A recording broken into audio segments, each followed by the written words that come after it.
In May of 2024, Ryan Veeder announced that Moondrop Isle is open for visitors. This was not a completely unforeseen event because he had announced that this would be coming in February, but this was part of the third quadrennial Ryan Veeder Exposition for Good Interactive Fiction, and it was unprecedented in that prior versions of this event had been open competitions for anyone to participate in. This time around, it was a collaborative project releasing a game somewhat unexpectedly. And this is a game that I have some experience with.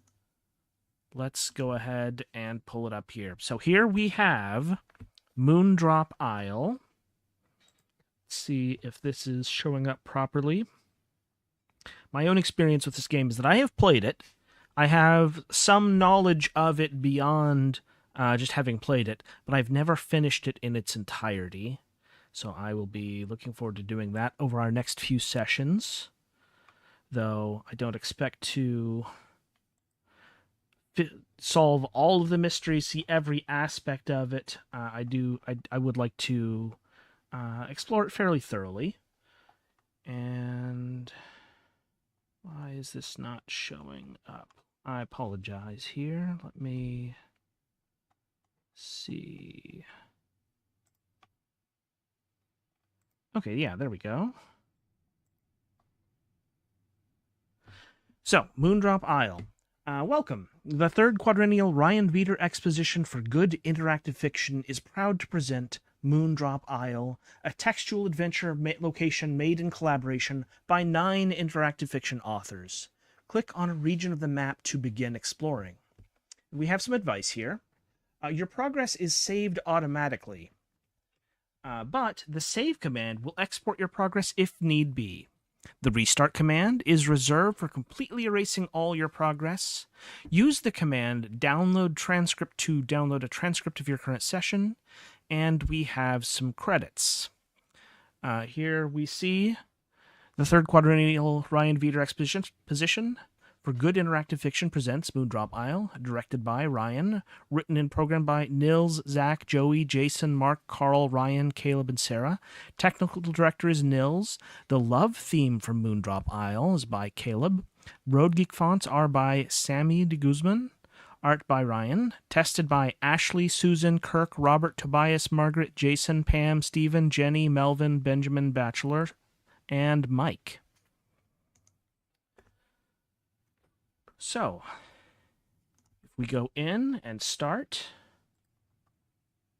we are presented with Moondrop Isle, Shore. Inform version 7, version 10.1.2, D, Vorpal version 4.0.1. Type help and about for more information. Wharf. Once the main entrance to Moondrop Isle, this rickety wharf provides berths for at least a dozen ferries and small pleasure craft, which is probably more capacity than it ever needed.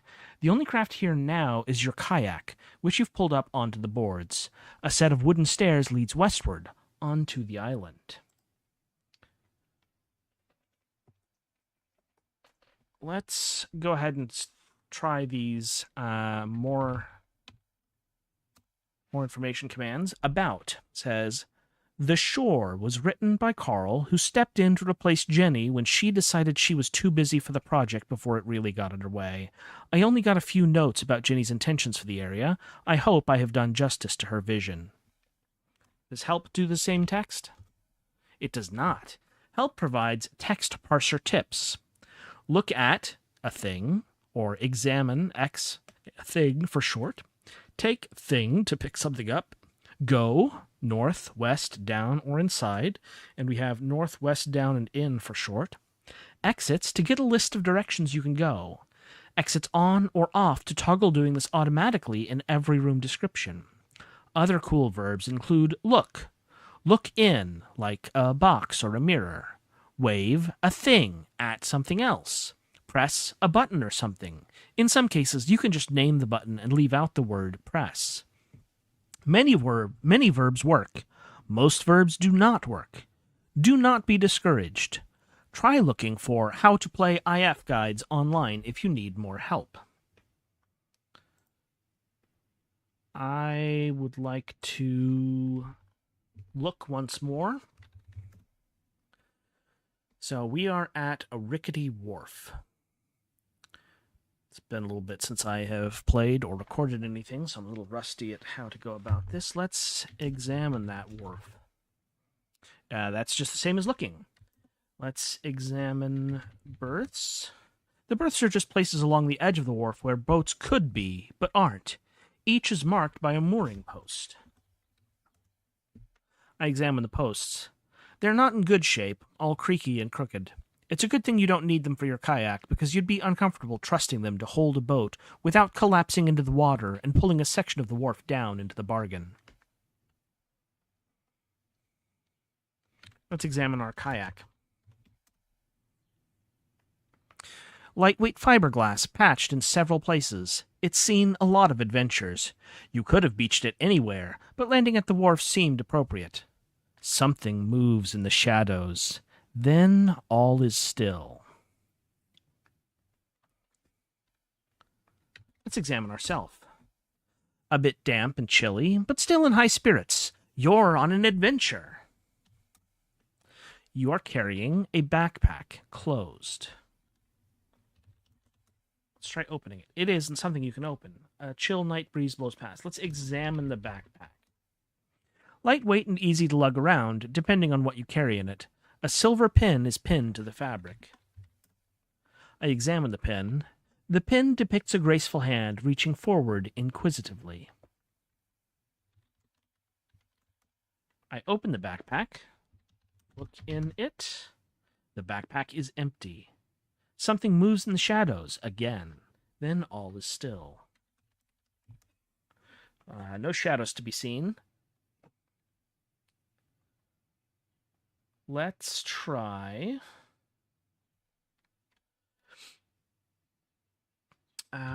looking once more. Let's examine these stairs. Looks sturdy enough, despite the passage of time. You hear a distant crack. Well, let's examine the island. No, we can't see the island. Let's go west. To the East Beach.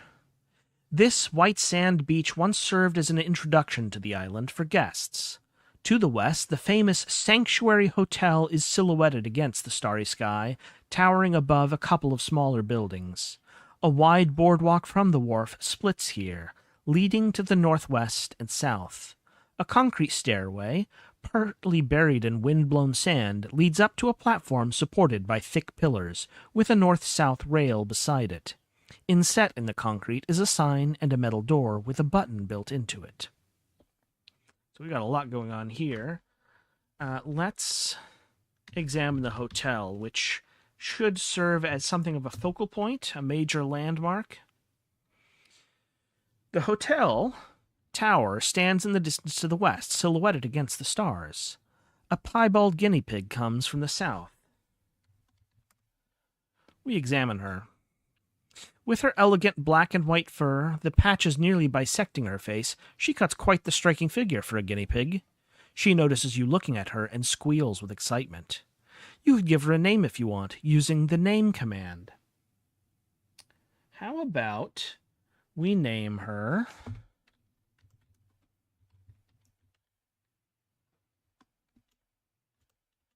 Name her Eunoia. Okay, the piebald guinea pig is now named Eunoia.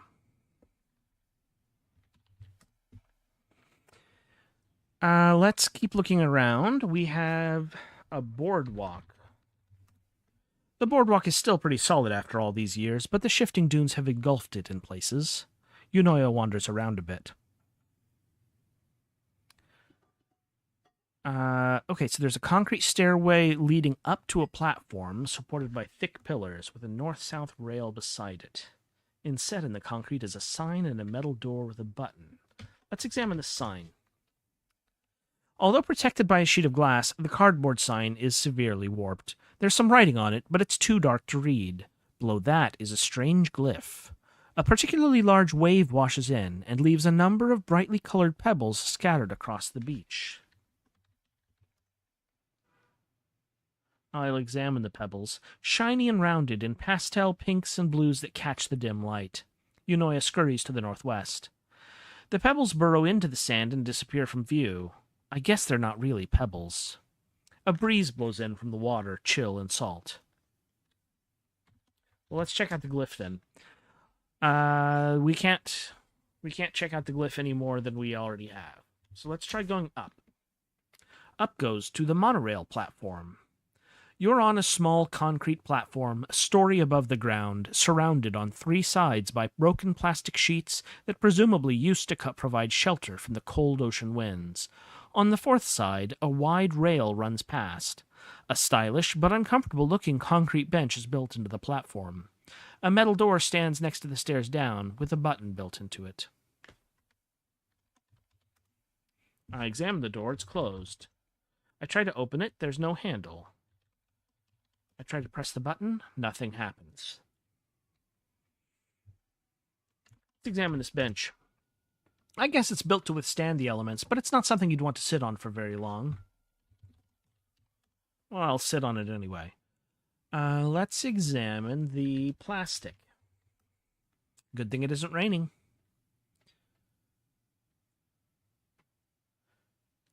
Well, that's about all we can do here, I think. Let's examine the rail itself.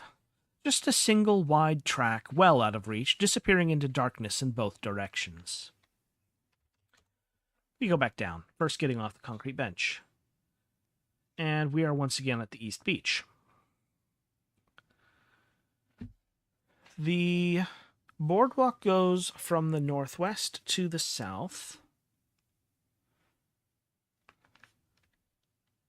Let's press the button down here as well. Nothing happens. The pebbles, or whatever, burrow into the sand and disappear from view. Let's go northwest. To Lagoon Bank. Here, the boardwalk skirts the bank of a picturesque lagoon to the southwest, bordered by a steep defile. In the middle of the lagoon, a dome catches the moonlight. Crossing above the lagoon, on concrete pillars, is a rail, which passes over your head and disappears toward the beach to the east. You can see the remains of a ruined structure atop a hill to the north. Okay, let's examine the lagoon itself while we're here. Calm blue water stretching into the darkness. A domed building sits on an island in the middle, and less discernible structures on the other side. I examine the dome. It glitters invitingly in the distance. Domes will be something of a recurring theme we're going to need to keep track of and find our way into as many domes as we can.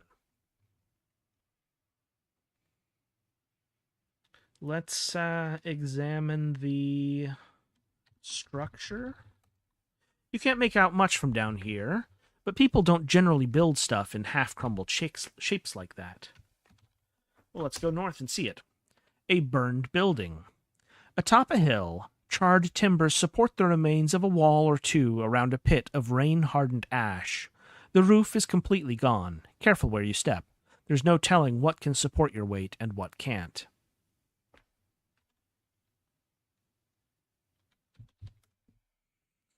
I examine the pit, rained into a slurry and then dried into something with a consistency like plaster, flimsier. A chill night breeze blows past. I examine the wall, not much left. I check the exits. You can go north, northwest, south, southeast, southwest, east, and west. Well, we came from the southeast. Let's go back to the east to the northeast beach. The white sand beach continues northwest and south here, bordered by nothing but the boundless ocean. You can see the remains of a structure up on a hill to the west. Let's examine that ocean. The ocean is a constant presence here, stretching beyond sight. It's hard to believe anything beyond it exists. A particularly large wave washes in. Let's go northwest from here. The white sand beach continues southeast and west. To the south, a steep hill begins with a ruined structure at its top. Well, as long as we're zigzagging around the beach, let's go to the west now. To the north beach. The white sand beach comes from the east and continues southwest, around a sort of inlet sheltered from the waves. A pale, pulsing glow emanates from the inlet. Up a hill to the southeast is a destroyed structure. You hear the gentle roar of the waves. I examine the glow. Peering into the depths, you see a multitude of glowing jellyfish. Eunoia wanders in from the south. I examine the jellyfish. They gloop in place within the shelter of the inlet, a three-dimensional array extending down far deeper than you would have supposed possible. Each gives off only a faint light, but together they produce a glow bright enough to read by. Intriguing. Let's keep looking around. We can go south from here to the dunes. A raised boardwalk across the sand turns from southwest to southeast. Half-buried steps give access to a hill to the east, with a destroyed structure atop it. The path to it is edged by scraggly wildflowers. I examine the flowers. Something in the daisy family, with lots and lots of very thin petals and fat, gnarled stems. It's evolved more for survival than beauty, but has a certain charm all the same. Okay. I feel like there's stuff to the southeast we haven't been to yet, so let's go southeast to Lagoon Bank. Okay, no, actually, we were here before. We cannot go west, correct?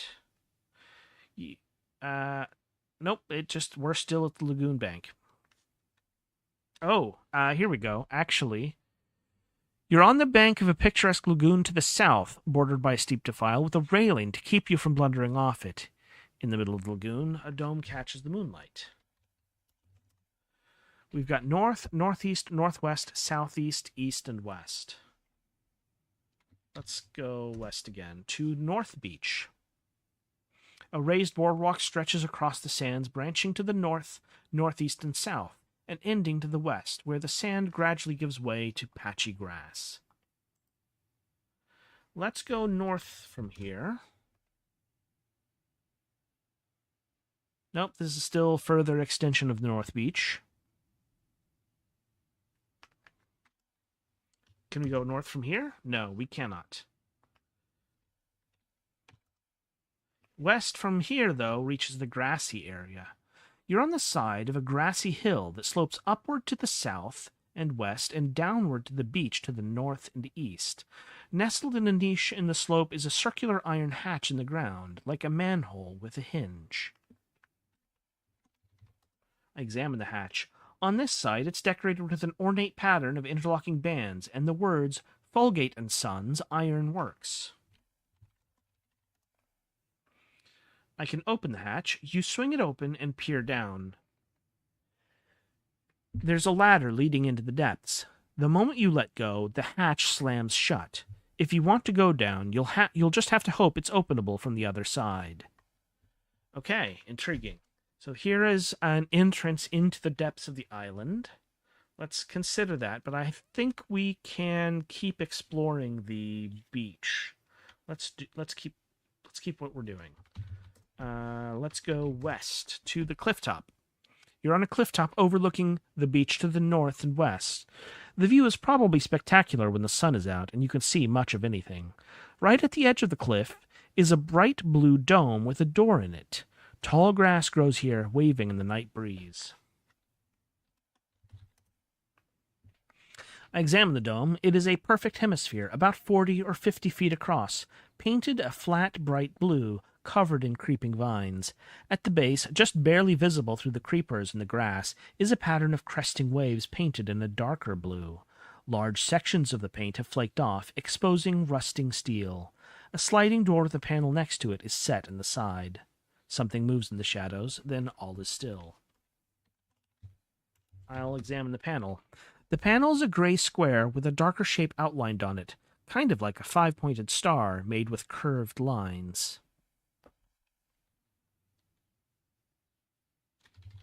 Can I touch the panel? Nothing happens. Can I try opening the door? You attempt to slide it manually, but it doesn't move. Intriguing. Let's examine the grass. Chest high, waving hairy seed clusters at the top. Let's go back to the east. And let's go down. You lower yourself into the hatch. Press any key to continue. And now we are in Moondrop Isle Tunnels by Caleb. Sandy tunnel.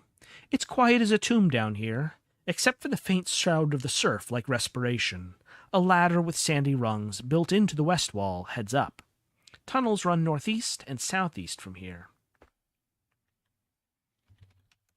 We listen, you hear the ocean as faint as in a shell held up to your ear. Let's examine ourselves. Look at you fulfilling your lifelong goal of a solo nocturnal Moondrop Isle visit. About no longer has a meaning. Hint? Help? So here we see one of the consequences of each section of Moondrop Isle having its own author is that implementation varies. Let's examine the ladder. You see nothing special about the sandy ladder. There's tunnels to the northeast and the southeast. Let's go back the way we came. Let's go northeast. Echoing tunnel. It's cramped and stale of air down here. With each step, your feet echo thuddingly. And when you're still, it still echoes. The nature of tunnels. Tunnels run southwest and southeast from here. Okay, we go southeast to the dusty tunnel. The air moves in wisps. A faint smell of wax and burnt dust comes from an open area to the east. Tunnels run northwest and southwest from here. Let's go into that open area to the east. You step out into the light, and we are now in Moondrop Isle, Lunarcade by Joey. Pin Access Tunnel. The dark, cramped tunnel with a rough stone wall is made for staff to access the pin setters for the bowling alley. The old machinery is rusted from persistent flooding, and the air is heavy with damp. A small door leads out to the south, while the tunnel winds off into the darkness to the west. Examine me. When there is no one to perceive you, alone in the night, you are just yourself and the world. About?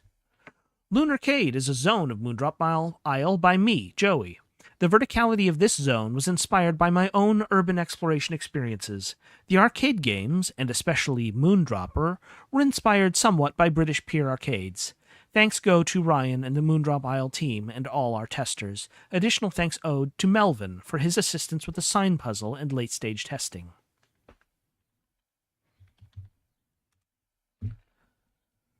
Let's examine the machinery. A tangle of conveyor belts, tables, and pneumatic arms takes up most of the narrow space in this tunnel. It's all long since past the point of recovery. Can I examine the door? A small door is labeled Bowling Alley. I suppose that makes sense. Let's go back. We now have convenient access to the Lunarcade through the tunnels. We go back west. Tunnels run northwest and southwest from here. Let's go southwest from here to the Earthy Tunnel. The air smells of growth and decay, each one filtered through and complementing the other. A staircase up is littered with black crumbs. Tunnels lead northwest, northeast, southwest, southeast, and south from here. You wonder if you should make a map of this somewhere? That would be helpful. I should probably be more deliberate about that, but perhaps that's a problem for next week. For now, let's try going up. Let's examine these crumbs first. These small clods of dirt seem to have fallen down the staircase from above. We go up to Endymion Gardens. Endymion Gardens? The gardens. There's an otherworldly smell in the air. You start to feel lightheaded and very mentally constrained. Shed, dark basement. It's super dark in here. You just about make out a ladder going up and a staircase going down into the murky depths of the earth, or into some kind of tunnel, anyway. We have commands to move, northwest, north, northeast, east, west, southwest, south, southeast. Z to remain in position and wait. We have look, go up, and go down. So we only have 4 commands available here. Let's go up. We are in the shed. You are in the shed. A large workbench occupies most of the northern wall. Below it is a small safe equipped with a keycard reader. A ladder leads down into a hole in the southeast corner. Open the safe? You can't figure out how to open the safe. Okay, this is a lot. Let's go back down. And go down once more. Get back into the tunnels. Okay, we came from the northeast, I think. So let's go southeast to continue our circumnavigation. Here's the narrow tunnel. You sense close walls and a low ceiling, like the fingers of a concrete hand, lightly encircling but not yet clenched. Tunnels lead northwest and southeast from here. A mass of cables dangles through the ceiling like jungle vines, hindering navigation. I examine the cables. Once upon a time, they must have been tucked up into the ceiling, but now a profusion of cables has burst free, a great tangle that seems almost purposely set here to snare the unwary explorer. So I'm guessing I will not be able to go southeast.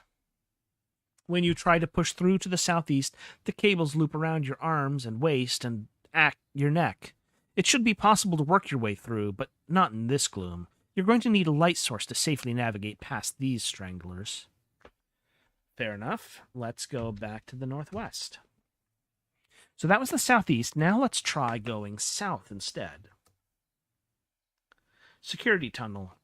Your feet clang on steel plate and grind on plaques of rust. The tunnel leads north from here. A closed door of heavy metal is to the south. Beside the door is a slot for a key card. I examine the door. A heavy metal door with a key card slot beside it. Can I open it? First unlocking the heavy metal door. You lack a key card that fits the heavy metal door. I suppose that's true. Examine the slot. Yep, okay. We are not proceeding south. Let's go back to the north. Can we go southwest instead? To the dull tunnel. The concrete floor and ceiling conspire as if to squeeze your senses flat. Tunnels lead northeast and southwest from here. A fence of metal wires blocks your way to the southwest. I examine it. Annoying, a fence of metal wires has been erected here, blocking the tunnel. So, back to the northeast. Okay, well, now we're going to the northwest, I guess. The sandy tunnel. And this is where we came down, correct? Yes. So we've now done the complete circuit. Let's go back up to the grassy area. So that's a brief preview of the tunnels and other areas accessible from the tunnels. Let's try going south. Short grass extends in all directions except south, where a gray wooden fence blocks your passage. Over the fence, you can see the tops of trees. I examine the fence. It looks like it's made entirely of splinters. Occasional flakes of white paint still cling to it. Can I push the fence? It is fixed in place. I cannot go southwest. Can I go west? Yes. Here, the ground slopes down westward to the beach. To the southeast is a gap in a gray wooden fence. Over the fence, you can see the tops of trees. A bald guinea pig runs in from the northeast. We examine him. This guinea pig is hairless. Well, nearly hairless. He trundles around the environment unbothered by his nudity. Let's say that this should be... let's see.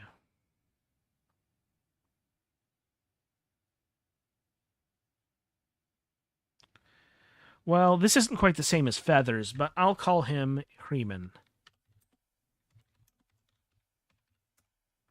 Okay, the bald guinea pig is now named Freeman. Let's look. Okay, there's a gap in through the fence to the southeast. We pass through the gap in the fence. And we're back in the gardens. There's an otherworldly smell in the air. You start to feel lightheaded and very mentally constrained. Arboretum, northern nook, the sequoia grove. You are in the northernmost part of the Arboretum, a giant sequoia grove. A wooden fence separates the Arboretum from the shore, but there's an opening to the northwest. The The arboretum continues to the south, and there's an orchard to the east. You can also see the greenhouse to the southeast. The scruffy red guinea pig is here. The brownish red guinea pig plods in from the east. The scruffy red guinea pig nibbles on some grass. There's a footnote on the giant sequoia grove. It says it's the sequoias that are giant. The grove itself only contains a handful of trees. Looks like we can't name the guinea pigs while our thinking is so constrained in the gardens. We could go ahead and explore the gardens. Actually, let's go ahead and do that. So we are in the northern nook. Let's go to the south then. This is the arboretum, the middle meadow, mostly maples. You are in the central part of the arboretum, a large field with a few lonely trees, each one next to a little sign. There's an opening in the wooden fence that delimits the gardens to the west. The arboretum stretches north and south from here. You can also see the greenhouse to the east. The scruffy red guinea pig arrives from the north. Let's keep going south. Here is arboretum, southern section, willows, and a shed. You are at the south end of the arboretum. There's a small building here, poorly hidden by a few willows. A fence separates this area from the shore, but there's an opening to the south. You can stay in the arboretum by going north, or you could go east to the herb garden, or northeast toward the greenhouse. Let's enter the building. Inside the mower garage. There isn't much to see here. One of the walls is lined with pegboard, but all the tools are long gone. Most of the space is occupied by a hunk of rust that used to be a ride-on mower. There's an old safe in the corner. Not much remains of the vinyl roller door. I guess let's go back out, and let's go south, back to the shore. Here is a grassy area. Two fences meet here. A wooden fence to the north, over which you could see the tops of trees, and a rusty chain-link fence to the east, with some vegetation growing through it. There's an opening in the wooden fence, but the chain-link fence looks impassable. You can make out some fanciful structures to the southwest. Let's examine the chain-link fence. Growing through and around the fence is a profusion of stinging nettles.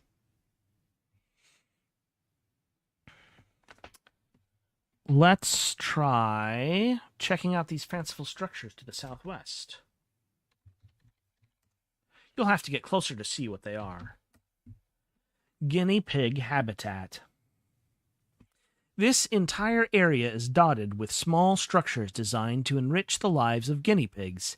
Networks of concrete tubes for them to crawl through, ramps for them to climb up and down, some spinny things they can push if they feel like pushing something. Shelters decorated to look like miniature houses, all surrounded by a variety of tasty grasses. Although the fixtures are showing signs of neglect, it's still popular with the cavies. You can see a baby white guinea pig, a baby calico guinea pig, a baby gray guinea pig, a scraggly beige guinea pig, a scruffy red guinea pig, a white speckled guinea pig, a black guinea pig, and an informational signboard here. The scruffy red guinea pig weeks. The scraggly beige guinea pig runs around. The baby gray guinea pig makes guinea pig noises. I examine the board. The sign is somewhat protected from the elements by a wooden roof and a sheet of plexiglass. It displays a series of pictures, which have faded into vague blue outlines, accompanied by text, which you can't read while it's so dark.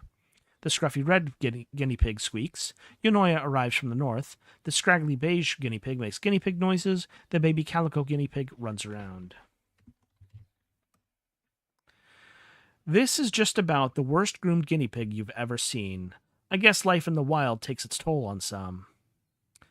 Well, it's kind of unfair to her to make this scraggly pig her namesake, or name her after her, but we're going to go ahead and name this Ebenezabeth. A cow-licked guinea pig suddenly dashes in from the north.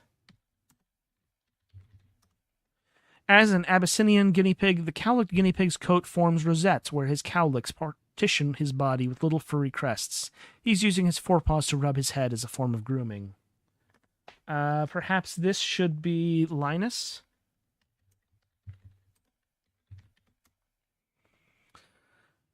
Scruffy red, let's see. She's seen things. Okay.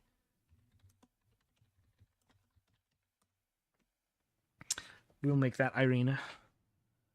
A big fat guinea pig arrives from the northwest. This is less of a guinea pig and more of a guinea hog. He bristles with rage. Okay. Let's call him... I'm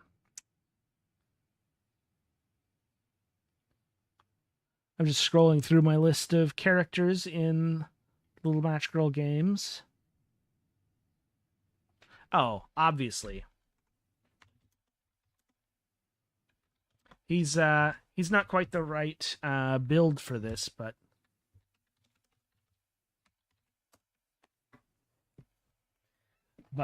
as the most impressive and like one who dominates the environment, Sir Ebenezer Scrooge, calling back to his earlier character rather than his revised self upon learning the true meaning of Christmas. Let's see the white-nosed. A blaze of white from his forehead down to the tip of his nose makes him look vaguely distinguished. Oh, well, okay. Well, that would be a better... Let's name Sir Ebenezer Scrooge. Lem.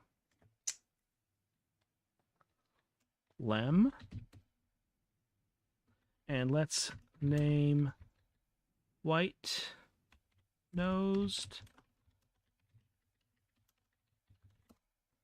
There we go. That's better.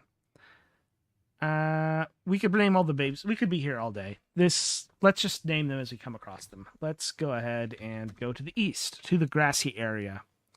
Here, a chain link fence used to block passage to the east. You can make out some fanciful structures to the west. The chain link fence to the east is partially collapsed, allowing passage. We step over the fallen fence. Here we are in the Moonlight Meadow Recreation Complex by Jason. Here's a wide meadow, thick with bushy weeds and thickets of trees, pierced through with a path of concrete that begins just a few steps away. The landscape undulates with gentle slopes that dip into gullies and pools, except where sandy hollows are choked with underbrush. This was once a golf course. The resemblance is more obvious in the east, where the dark hulk of the clubhouse bears witness to the slow progress of nature's reclamation. Cart path, southwest bend. Though it looks like a rolling meadow, this was once the middle of the Moondrop Isle golf course, as a path for golf carts runs here from the north to the east. A footpath leads westward toward the shore, where a fallen fence can no longer obstruct traffic.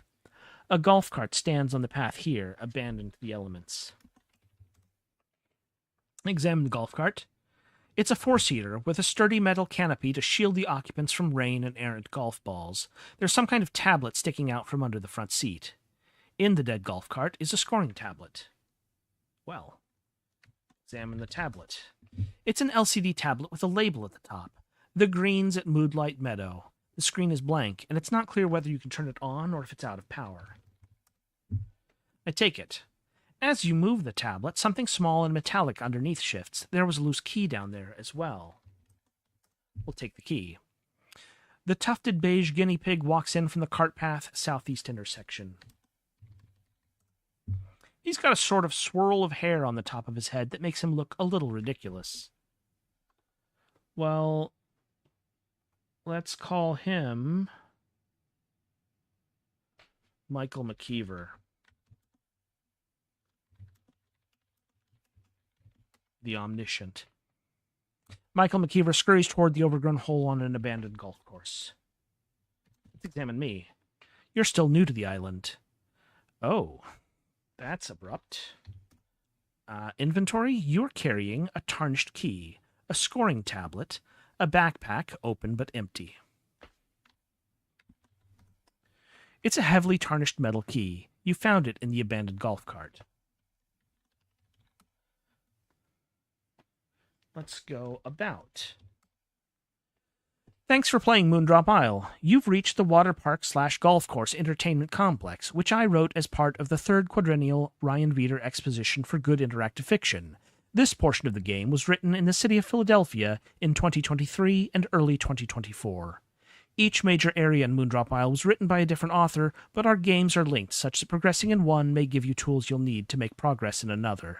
To accommodate this structure, these games must be played in a web browser, and we have provided an autosave system to automatically preserve your progress and track your collection of critical inventory items.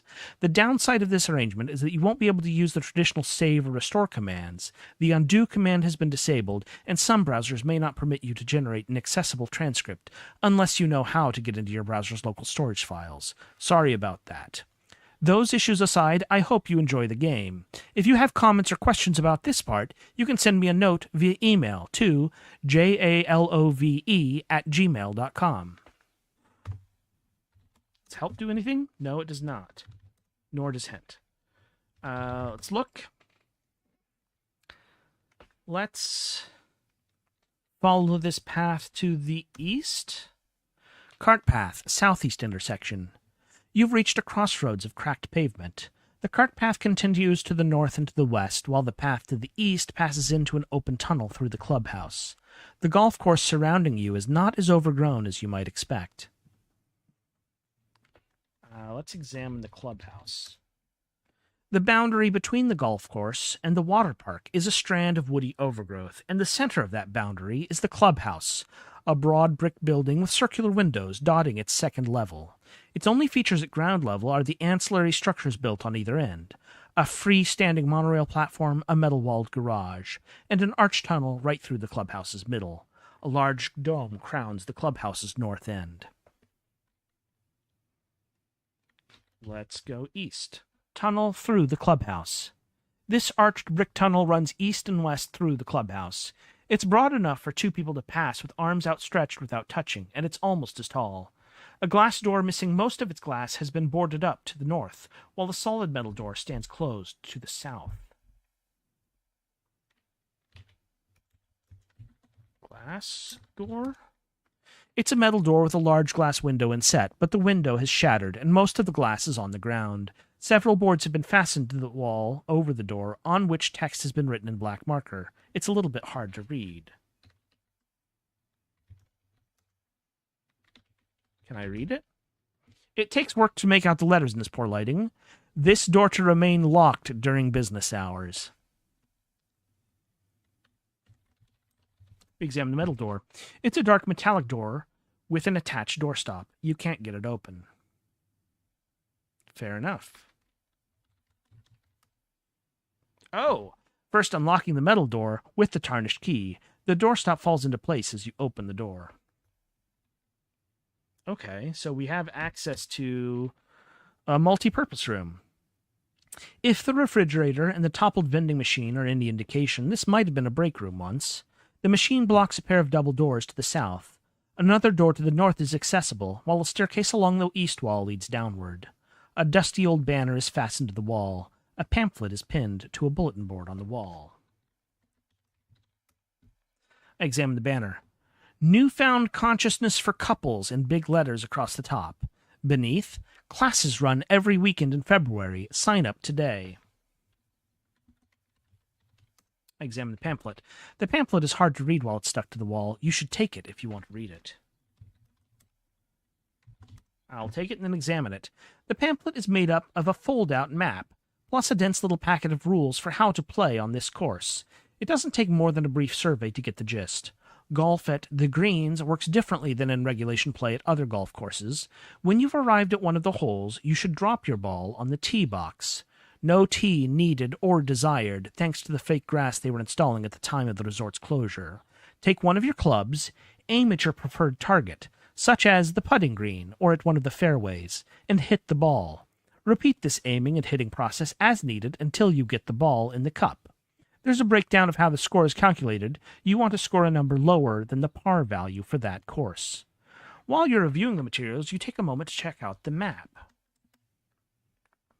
It's light on details, but the golf course, the greens at Moonlight Meadow, makes up the western half of the recreation center, Moonlight Meadow Recreation Complex, while the water park, Constellation Bay, is a big circle to the east.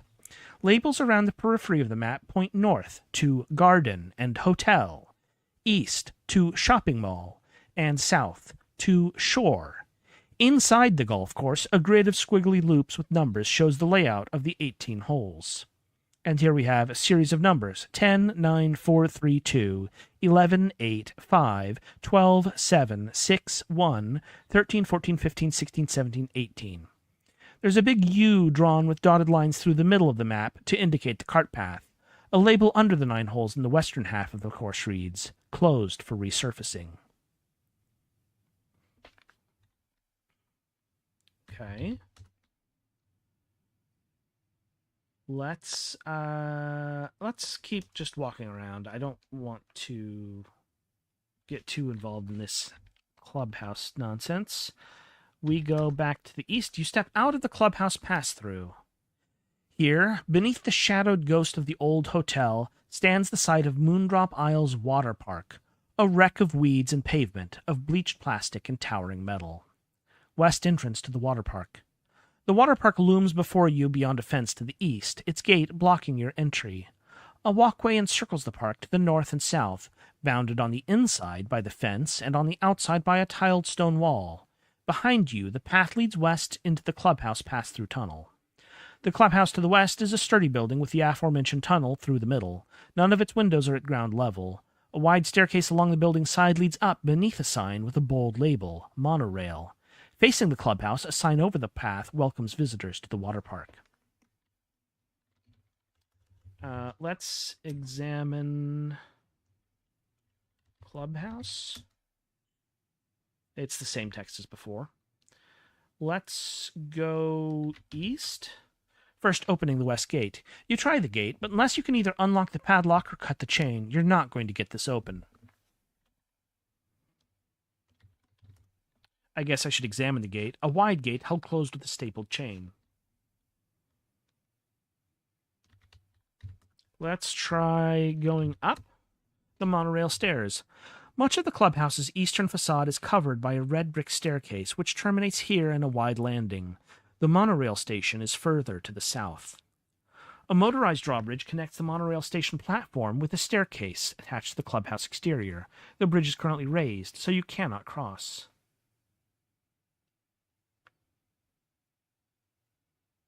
Okay. Examine the drawbridge. This metal drawbridge connects the monorail station to the south and the landing at the top of the stairs to the north. When the bridge is raised, fences on either side of the bridge fold into place to keep pedestrians from falling into the gap. That's odd. Okay. Let's lower bridge. That's not a verb I recognize. Okay, well, fair enough. I guess let's go back down. And let's try going north. North entrance to the water park. The path curves around the water park. The water park stands before you beyond a fence to the south, its gate blocking your entry. A walkway encircles the park to the east and west, bounded on the inside by the fence, on the outside by a tiled stone wall. Behind you, the door north into the hotel awaits. A wide portico extends over the hotel's entrance to shelter 4 concrete picnic tables from any potential precipitation. There's no rain in sight, though. A rusty fire escape dangles from one side. Opposite the portico, a blue sign welcomes visitors to the water park. Let's examine the fence. The fence encircling the park is made up of metal bars that rise higher than you are tall. They may have been black once, but decades of water deposits have left a dusty patina. And let's examine the wall. Which do you mean? The northeast mosaic, the manta ray button, the sea turtle button, the stingray? Okay. Wow.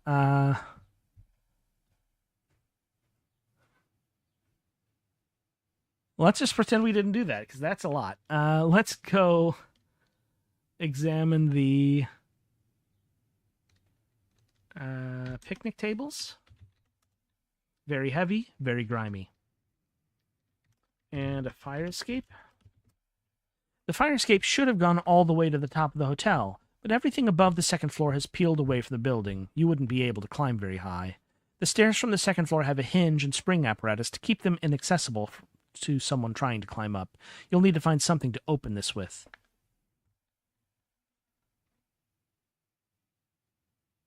Let's go north. First opening the hotel entrance door. First unlocking the hotel entrance door. You lack a keycard that fits the hotel entrance door. A heavy metal door with a keycard slot beside it. The bulb above the slot is dark.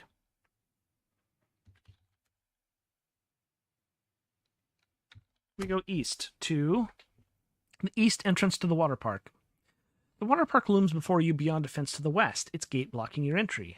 A walkway encircles the park to the south and north, bounded on the inside by the fence, on the outside by a tiled stone wall. Behind you, the entrance east into the shopping mall beckons. This stretch of pavement between the walkway walls and the entrance to the mall is hemmed in by rows of battered lockers beneath a blue welcome sign. We examine the lockers. Each row contains a dozen lockers on each side, each one a swinging door with a simple latch through which a padlock could be fastened. The only locker with a padlock is the scratched one on the end of its row. The rest can be opened at any time. You open a locker at random, a cobweb. The locker swings shut as soon as you release the door. I open a locker. You open a locker at random, dust. The locker swings shut as soon as you release the door. A thin blanket of dust, a rust stain. Can I just search lockers? You take the time to review each locker in turn. While none of them have anything useful inside, you do notice that one row of lockers conceals a sliding grate, behind which is a way out of the water park's walled-in walkways to the north. Okay. We go north through the sliding grate. The path curves around the water park. That's odd.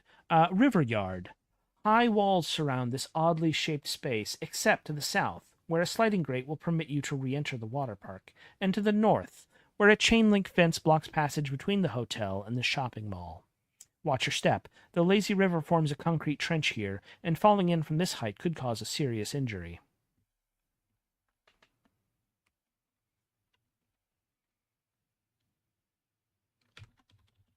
I'll examine the river.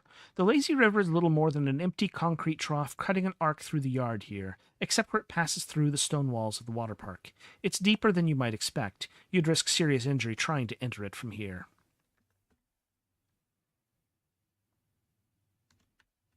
Okay. I examine the fence. The fence stretches from the southeastern corner of the hotel to the western wall of the shopping mall, completely blocking your passage. It's not very tall, though. Can I climb the fence? You climb the fence into the breezeway. And now we're in the Gibbous Grove Shopping Center by Zach. Breezeway. The cool night air rushes by as you pass into a sparse-covered walkway. Some odd benches and trash cans line the path. You can view the exterior of a round building to the north, while to the south, through a chain-link fence, you can see part of the water park. The hotel is to the west, and the mall is to the east.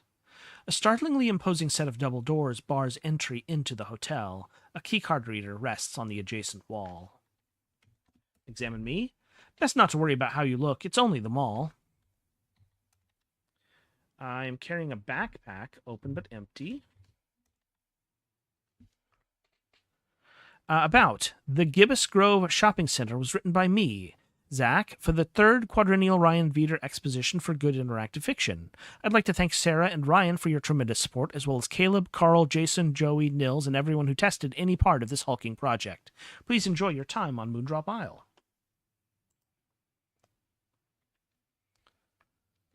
So if we try going west, we'd lack a keycard.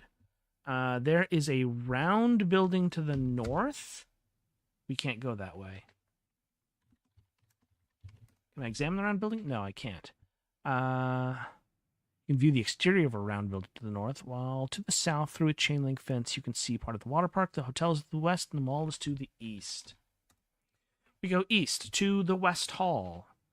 Despite this entry hall being filled with a dozen or so kiosks, it doesn't feel particularly crowded. Sliding glass doors at the west end of the hall seem to have been removed from their railings some time ago, letting the cool night air freely flow into the mall. The east wall features a colossal window, providing a view of the sculpture garden in the mall's inner courtyard. The path north through the hall leads into a movie theater. The path to the south feeds into Tamerlane's department store. Out the doors to the west is the path to the hotel at the center of the island. Other storefronts are to the northwest and southwest. You can see Ebenezabeth here. You lose sight of Ebenezabeth for a moment, but it's still there. Let's go south into Tamerlane's department store. Tamerlane's fashion department. The mall's promenade narrows and begins to curve as it passes into the main show floor of a once ostentatious department store. This end of the store features confusing clusters of tall clothing racks that make the space feel surprisingly claustrophobic for a room of this size. A path winds north and east, back out to the other parts of the mall. The perfume counter is to the south. The sign above the door to the west leading outside says Constellation Bay in a really cute font. A man standing amidst the clothing racks takes notice of you. The man stretches out his hand and pointer finger directly at you. I examine the man. An aging man with somewhat sunken features and a whimsical glint in his eyes. He's dressed in some kind of jumpsuit that could either be a pilot's uniform or a janitor's coveralls. You can't discern which. A makeshift hat made out of a seashell rests atop his balding head. The man stretches out his hand and pointer finger directly at you. Talk to man? The man is too focused on the task at hand to talk to you now. Point at man. You point your index finger out in front of you. A pleased look dawns on the man's face. He raises his outstretched arm directly above him into the air. Point up. You raise your hand straight into the air above you. The man cannot hold back a smile. He bends down at the waist as close to a 90-degree angle as he can manage, his arm still pointed at you in some kind of strange bowing motion. I'll try bowing as well. You bend at the waist and take a deep bow. The man stands back up, relaxes his arm, and gives you a little cheer all at once. Well met, fellow traveler! Tremendous that we find ourselves together on this night. We have much to discuss, but let us do somewhere a bit more comfortable. He motions south toward an escalator and then takes off towards it with an unexpected haste, disappearing out of view and leaving you behind. We'll go south to Tamerlane's perfume counter. It's too dark to see much of anything, but your nose is telling you that you're near the perfume counter. Can we go up? To Tamerlane's appliances department. It's too dark to see much of anything. North to the furniture department. It's too dark to see much of anything. You can exit the department store to the east to go back to the south atrium. An armoire embedded among the wall of furniture hangs open, and there's light coming from within. Look in armoire. Oh, nope. East to the south atrium. This elevated walkway looks down upon some dolphin statues below. Lining the path here and there are plush-looking massage chairs. Following the path to the west leads into Tamerlane's department store. Following it to the east leads into Byron's books. There are storefronts to the southwest, south, and southeast.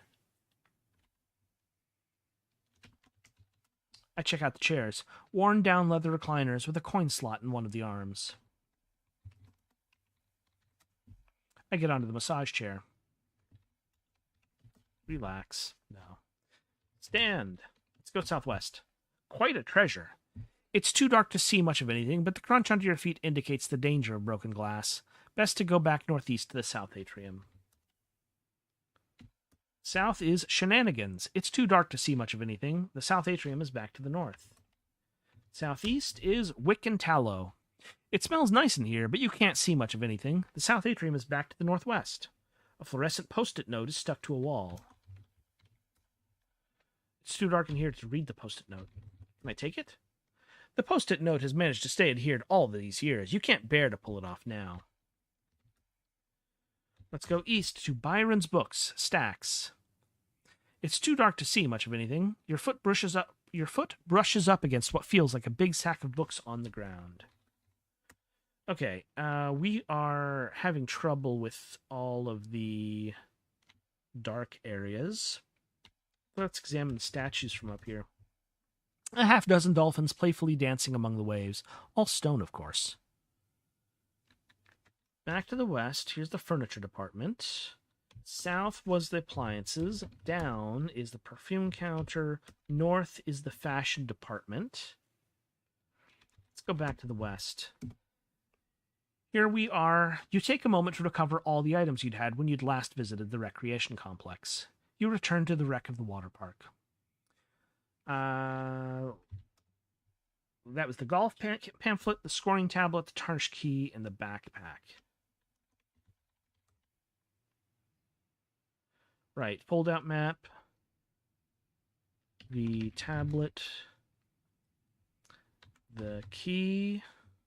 It's an LCD tablet with a label at the top. The green's at Moonlight Meadow. The screen is blank, but the golf instructions you read suggested that it should reactivate automatically somehow if you can get the island's power back on. It's a heavily tarnished metal key. You found it in the abandoned golf cart. You used it to unlock the metal door in the clubhouse pass-through. Let's go southwest. Path curves around the water park past a mosaic carving in the outer wall. Which do you mean, the southeast or the southwest? Okay, first let's do the south entrance to the water park. The water park stands before you beyond a fence to the north, its gate blocking your entry. Walkway encircles the park to the west and the east, bounded on the inside by the fence and the outside by the tiled stone wall. Behind you, the path extends south toward the shore. A blue sign over the path from the beach welcomes you to the park. To one side, a wood-labeled cabana has lost the letters that once adorned it, but the discoloration underneath is still legible. Showers. The cabana has no door, so you could go inside. A sun-faded golf cart is parked on the opposite side of the fence here. Which do you mean, the southeast mosaic or the southwest mosaic?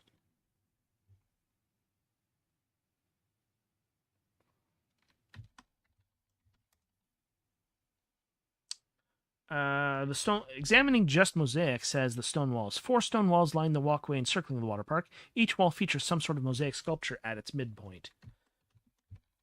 The southeast mosaic.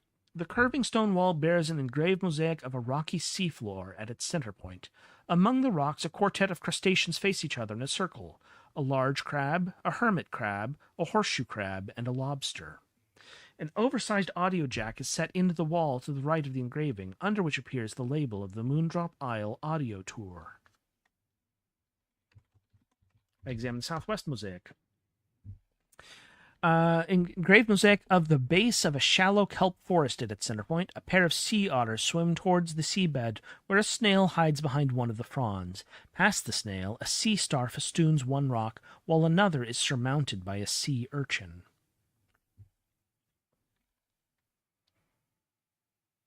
Let's go into the cabana. Shower cabana interior. Enough starlight comes through the dingy windows to see that the showers are mostly empty, but you'll need an actual light source if you want to be certain of that.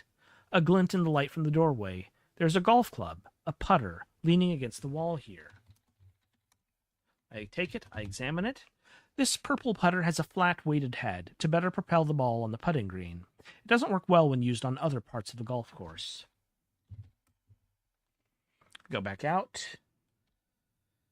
Let's go northwest and northeast, and let's examine the northwest mosaic.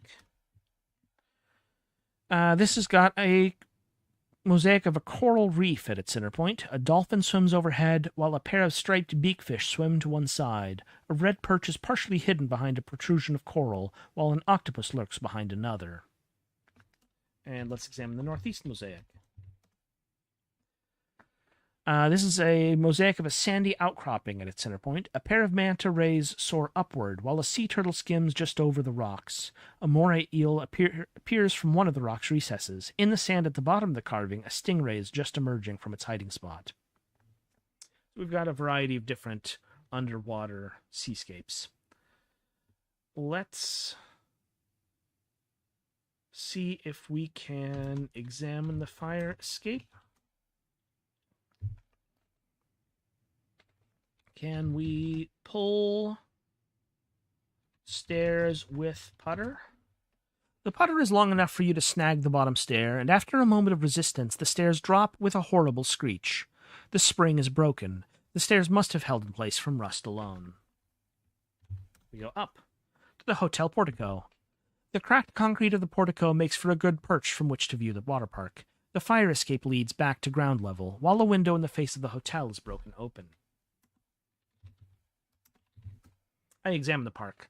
Close examination of the park shows that it's laid out like a compass, and in fact, arrows laid out in brickwork radiate from the central tube storage hut toward the park exits, west to the clubhouse, south to the shore, east to the shopping mall, and north to the hotel. Within the park, attractions are laid out ordinally. The play area to the northwest, the lap pool to the southwest, the wave pool to the southeast, and the water slides to the northeast. The park is encircled by a fence, a walkway, and an outer stone wall. Examine the window. The open window. A rectangular aperture leading into the hotel. Most of the glass is gone, but you should still take care not to cut yourself if you decide to enter here. Well, that seems like an invitation. Let's go in. With caution, you maneuver yourself through the broken hotel window. And now we are in the Sanctuary Hotel by Sarah. In many ways, this would be our ultimate destination if we can figure out what's going on here. Cafe. You're standing in a shadowy room on what feels like a very soft carpet. With only the dim light shining through the broken window, you can tell you're in what was once a cafe or breakfast room. The silhouettes of chairs and tables loom around you. It's hard to make out anything in detail, but you do see a rectangular thing glinting on the wall across the room. I examine the rectangular thing. As you stumble over to the glinting rectangle, you trip over something heavy on the floor. It feels like a flashlight. I check it out. It's a heavy-duty metal flashlight with a chunky on-off switch. The flashlight is currently switched off. The shiny thing on the wall is just a frame sign, which you can't read in the dark. Let's take the flashlight. Switch it on. Cafe. Between the flashlight beam and the dim light shining through the broken window, you can tell you're in what was once a cafe or breakfast room. And it's a mess. What you thought was a soggy carpet has turned out to be moss growing under the broken window. Some of the tables and chairs are knocked over or broken. Trash is strewn around on the floor. The only exit besides the window is a set of doors to the north, next to a framed sign. I examine the sign. There's a framed sign next to the cafe doors. It says, Cafe Hours. Breakfast, 6:30 a.m. to 9:30 a.m. Lunch, 11:30 a.m. to 3 p.m. Dinner, 5 p.m. to 10 p.m. Cafe closes at 8:45 p.m. on Saturdays for fireworks show. Today's menu prepared by Nathaniel Sussman, cafe supervisor, Terry Cook, Robin Wells. Someone has written on the sign so that it says Terry Bull Cook instead. I examine me. You've traveled very far from home. I type about. The Sanctuary at Moondrop Isle was written by Sarah. I hope you are enjoying your stay. Major thanks to all the early bird visitors who helped make this place a reality. Special gratitudes to the Fighting Mongooses for structural testing and encouragement. Help? You're here to explore. Investigate everything you find. Follow your heart. Hint? Same.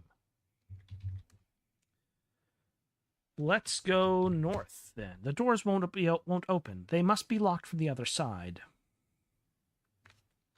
Let's go south. As you step toward the window, your flashlight beam catches on something eerie above the window frame. It looks startlingly like two giant eyeballs attached to the edge of the ceiling. But then you realize it's a swallow nest. I examine the nest. The nest is made from two clumps of mud, each with a bird-sized hole in the front. Interesting.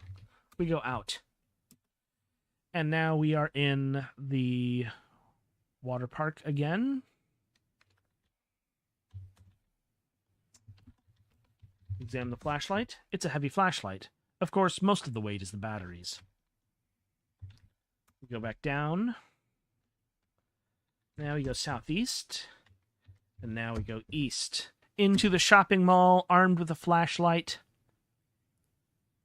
The mall's promenade narrows and begins to curve as it passes into the main show floor of a once ostentatious department store. This end of the store features confusing clusters of tall clothing racks that make the place feel surprisingly claustrophobic for a room of this size.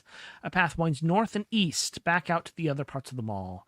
The perfume counter is to the south. The sign above the door to the west leading outside says Constellation Bay in a really cute font. We go south to Tamerlane's perfume counter.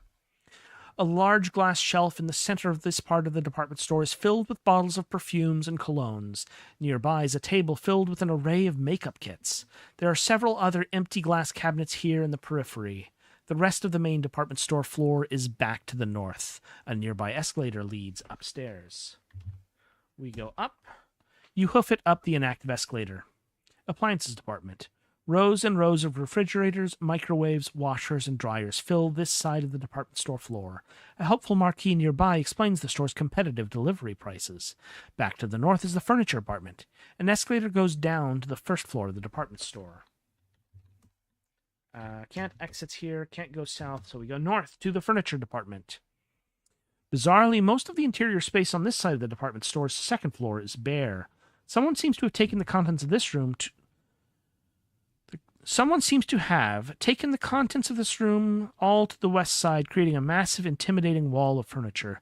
You can exit the department store to the east to go back to the south atrium. To the south is more of the department store. An armoire embedded among the wall of furniture hangs open, and there is light coming from within. Let's go in. Tamerlane's luggage department. An unlit neon sign on the wall says luggage in cursive, but there's no luggage to be seen here. Instead, this space has been converted into a makeshift apartment. A few dozen candles sit atop a low table, bathing the room in an enchanting light. A chaise sofa is nestled in one corner. A wooden desk faces it from the opposite corner, housing an open laptop. You can exit back to the rest of the department store to the east. The strange man is sitting at the table and smiles as you approach. Leaning against the side of the desk is a film reel. On the chaise sofa is a blanket. You see a Magic Eye poster. Its repeating pattern is a field of orange tulips. I'll examine the poster. You try to cross your eyes, but can't quite get it. You might need some assistance with this. Examine the man. Same description as before. Let's talk to him. Welcome, fellow traveler. You have traveled the seas to be here, and perhaps soon yet we shall travel the stars. He gestures around him. I have converted this space into my own personal place of worship, but let no material circumstances stand between us. My space is your space, is all of our space. Rest here a while if it suits your needs. Ask him about poster. To communicate in Gibbous Grove Shopping Center, talk to a character. We'll talk to him then.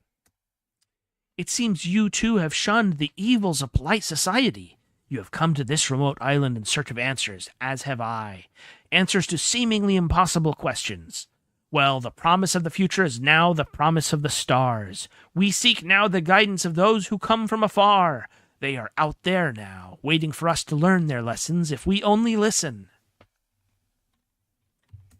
Do we have more to say? If you only focus on what you see in front of you and nothing else, you'll never be able to sense anything. Calm your mind and focus your feelings.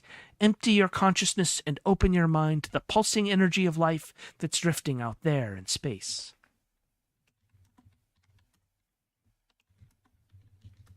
I can't calm myself. Focus feelings.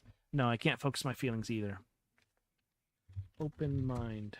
Examine poster. Let's talk to him once more. The journey to absolute truth can be fraught and dangerous, like jumping from one rickety bridge to another, with blind men running back and forth trying to push you off. Everything is something else. Nothing comes from nothing. The least useful is the most fortunate. Remember this. In time, all will awaken to the messages from afar. We travel together, passengers on spaceship Earth. We shall cast out negative energies and create a new future for all. Do you suppose the guinea pigs that wander the island are real? Is it common sense that the island is in part an artistic exhibit to showcase the animals? Did you know I was Beethoven in a past life? I did not. Let's look once more. Let's examine this blanket. Looks pretty comfortable. A blanket is folded neatly atop the chaise. Lie on it.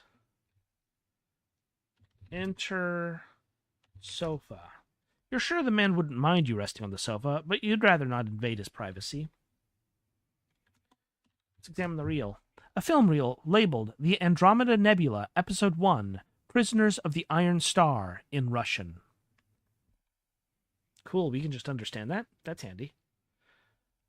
Let's look.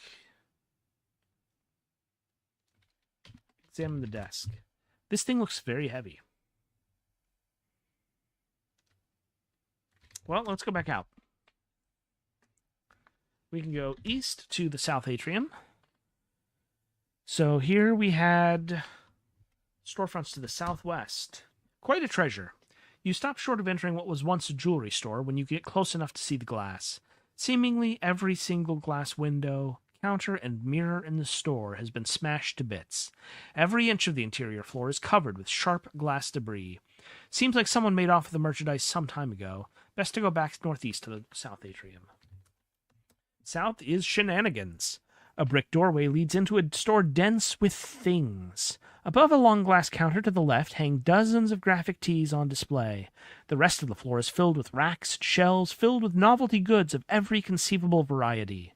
The nearest aisle hosts joke books, gag items, and magic tricks. The aisle past that is filled with drinkware, inflatable furniture, laser pointers, and other assorted toys. Finally, the furthest aisle from the counter has lava lamps and plasma balls. The south atrium is back to the north. You see a Magic Eye poster on display next to a bin of other posters for sale. Its repeating pattern is of green grass. Let's do the green poster. You try to cross your eyes but can't quite get it. You might need some assistance with this. Poster bin. A selection of popular wall posters from the time. Lava lamps. You spend a moment appreciating the timeless nature of the humble lava lamp. Graphic tees. In addition to tees featuring the logos of various alternative rock bands, there are many shirts that feature anthropomorphic guinea pigs engaging in a variety of activities. Some examples. A rollerblading guinea pig with a hand outstretched in the caption, "Guinea 5, bro." A guinea pig version of Mount Rushmore with the caption, "Mount Guinea Pig." A guinea pig furiously typing at a keyboard with the caption, "Guinea Pig Y2K Prevention Team," and so on. Let's check out the joke books. 1001 Knock Knock Jokes for Teens, 1002 Knock Knock Jokes for Teens, and 1003 Knock Knock Jokes for Teens, the whole trilogy. Examine plasma balls. Regrettably, these bulbs look like they burned out many years ago.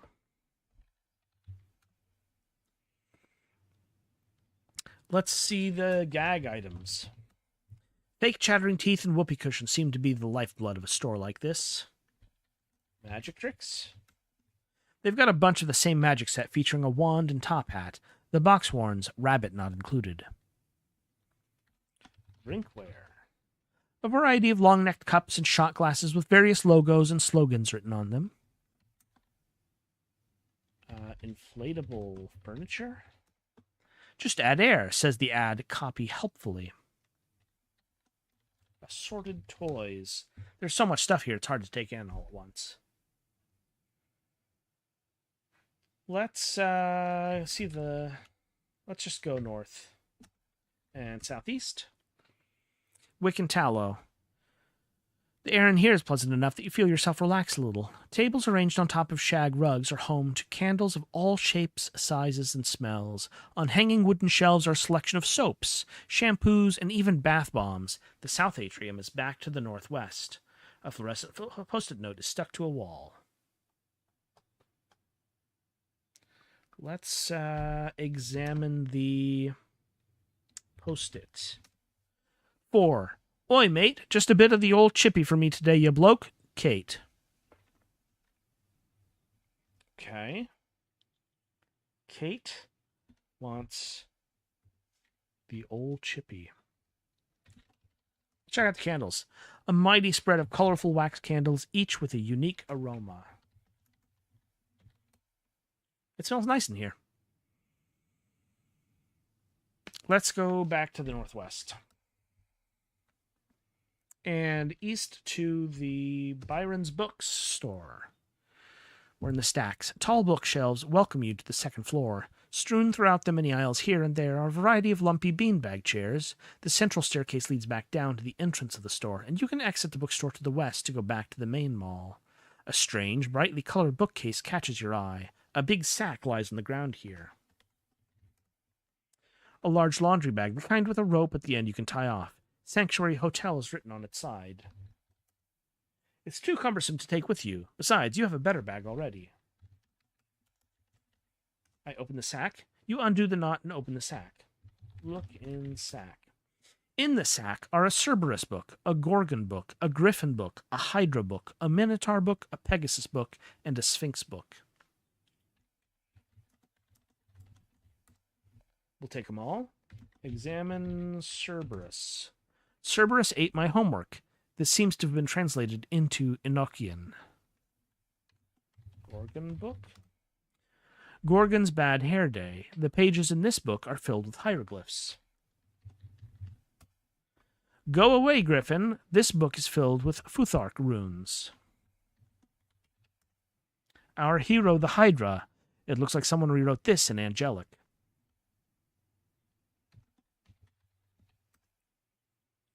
The Minotaur with no manners. This version seems to be in Latin.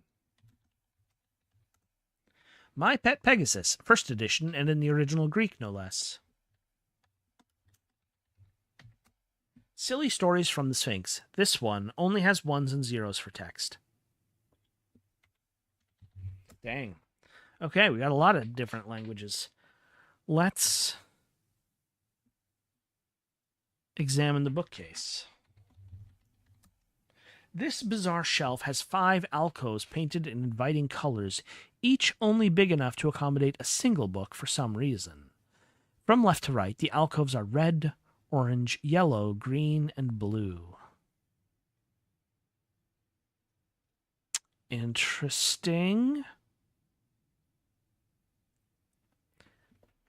Okay, I'm wondering if the colors are supposed to correspond to the language. So binary for blue. Put Sphinx in blue alcove.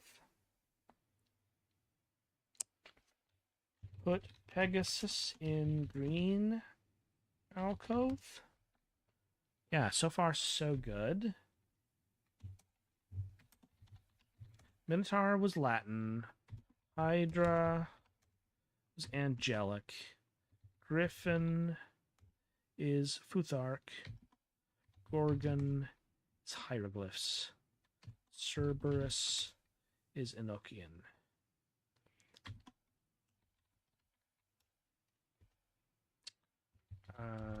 Bookshelf.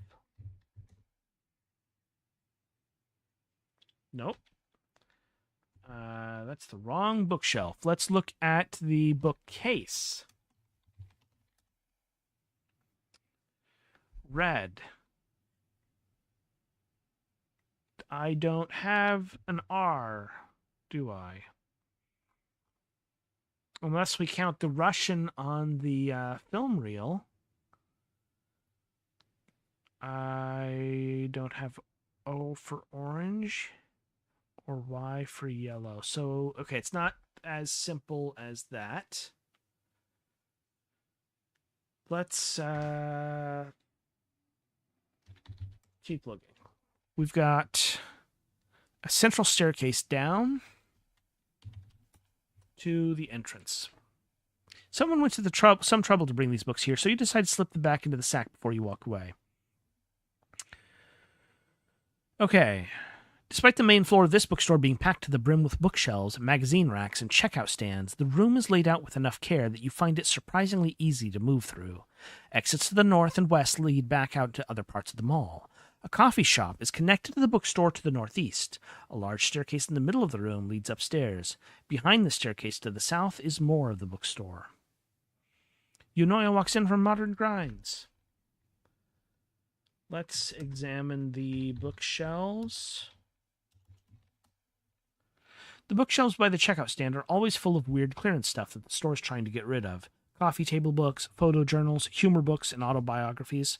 One entire shelf is dedicated to copies of Finding Your Road to the Truth by Betty and Diedrich Ward. You lose sight of Eunoia for a moment, but it's still there.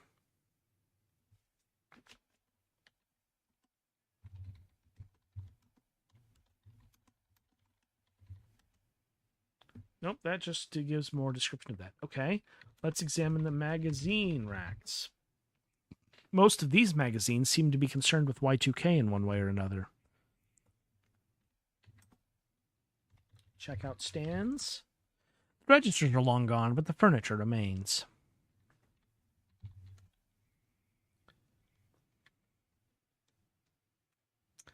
Let's go south to more of the bookstore. Here's the music shop. The music section, tucked away beneath the rest of the bookstore, is practically a store in its own right. Rows upon rows of CDs and vinyl records are arranged tidily enough that someone must have once put a lot of care into this place. The rest of the bookstore is back to the north. You see a Magic Eye poster. Its repeating pattern is of a blue sky with wispy back clouds. Still can't do the posters.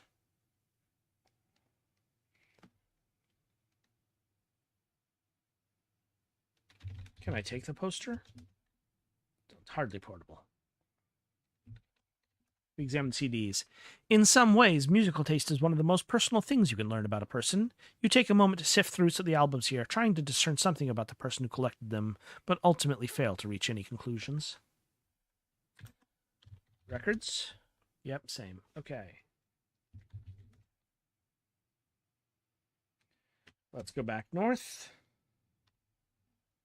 And coffee shop is northeast. Modern Grinds.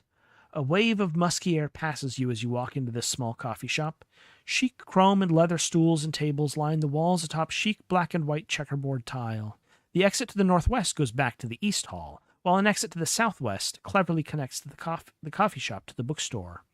A fluorescent post-it note is stuck to the wall behind the counter. Examine post-it. 2. Just a slice for me today, but do not even think about putting pineapple on it. Francesca.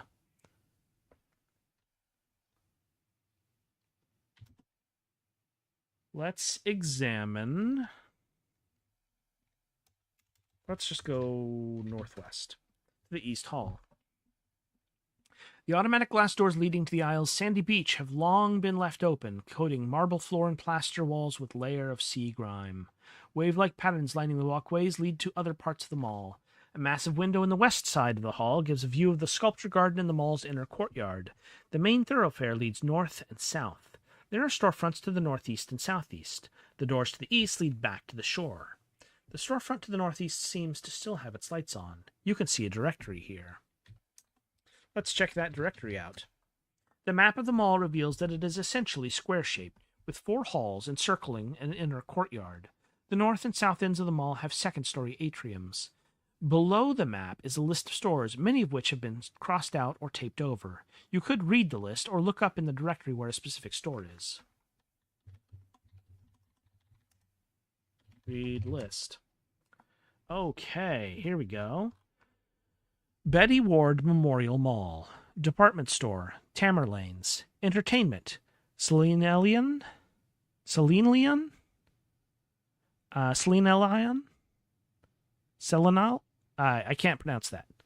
That's cool, though. Byron's Books, Orange Coast Film, Cascadia Commons Games, Landmark Charms and more, Moondrop Dreams, Toys Castle, Shenanigans, Reality Dynamics, something that has been blacked out, Eyewear, Shady Business, Specialty Photosphere, Jewelry, Quite a Treasure, Shoes and Sports, Varial, and Up Top, Health and Beauty, Wick and Tallow, Dining and Foods, The Food Court, Modern Grinds.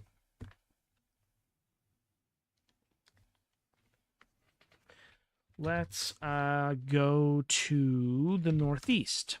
Reality Dynamics. The lights in here are still on through means unknown to you. A slogan sandblasted on the store's glass wall exterior insists, "It's the future, and it works." Beige carpets surrounded by white, glitter-flecked walls attempt to reinforce the store's futuristic nature. Several displays of strange technologies are arranged throughout. The East Hall is back to the southwest. A metal detector on a stand near the entrance catches your eye. I examine the metal detector. This isn't a high-end metal detector, but at least it's easy to use. You wave it at things. Taken.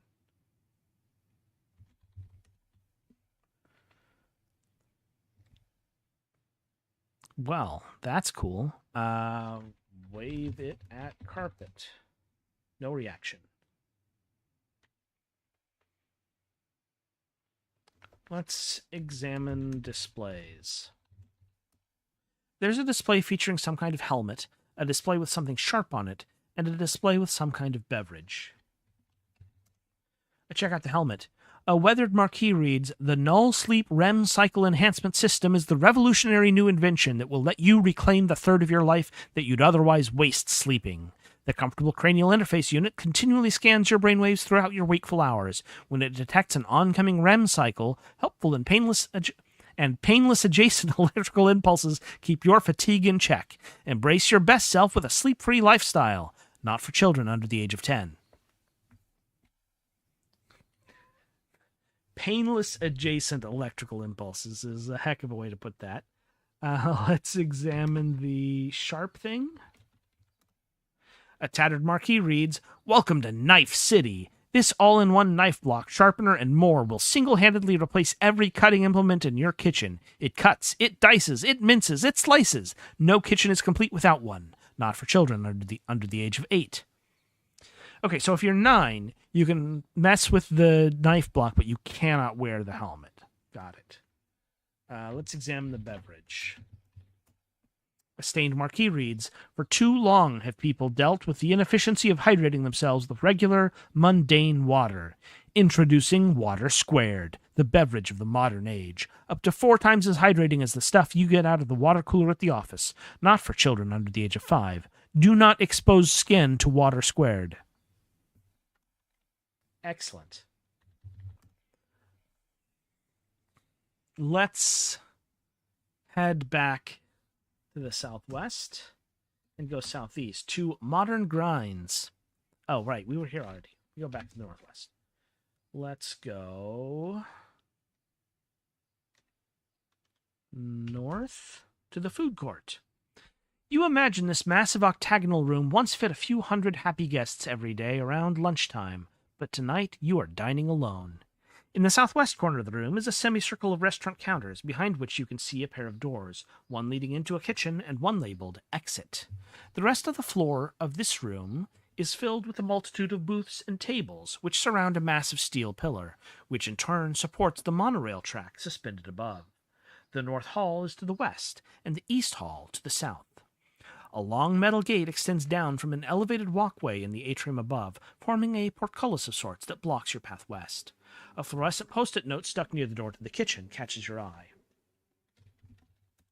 I read the note.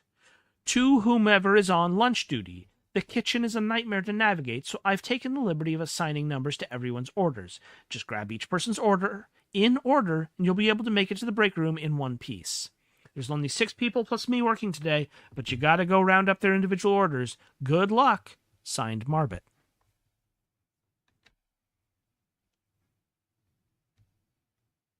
Let's try going southwest into the kitchen. A massive, sprawling kitchen lays before you.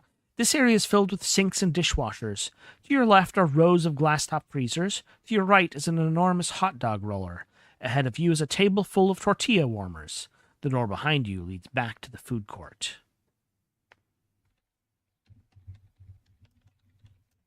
The tortilla warmers? Being in this kitchen is causing a bit of sensory overload, such that you have a hard time focusing on any one thing with great clarity.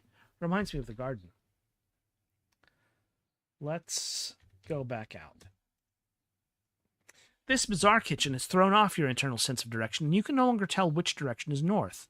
You'll have to look at things from a different perspective. Oh, dang. Forward? You pick a direction and march deeper into the kitchen, but before too long you find yourself back in the food court. Amazing. You pick okay, food court. We're back here. That's a maze, I think. Can't go west because of the gate. Open gate? No, it's locked. Can we go up? No.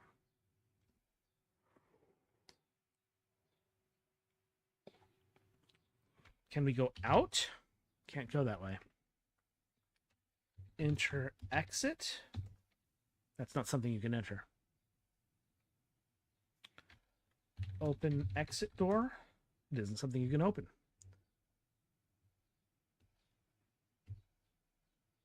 Let's go back to the south. And south again.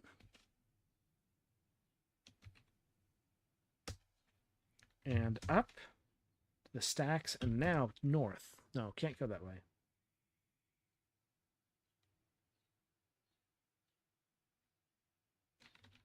Go west to the south atrium. We've been to all these rooms. West. South to the appliances department.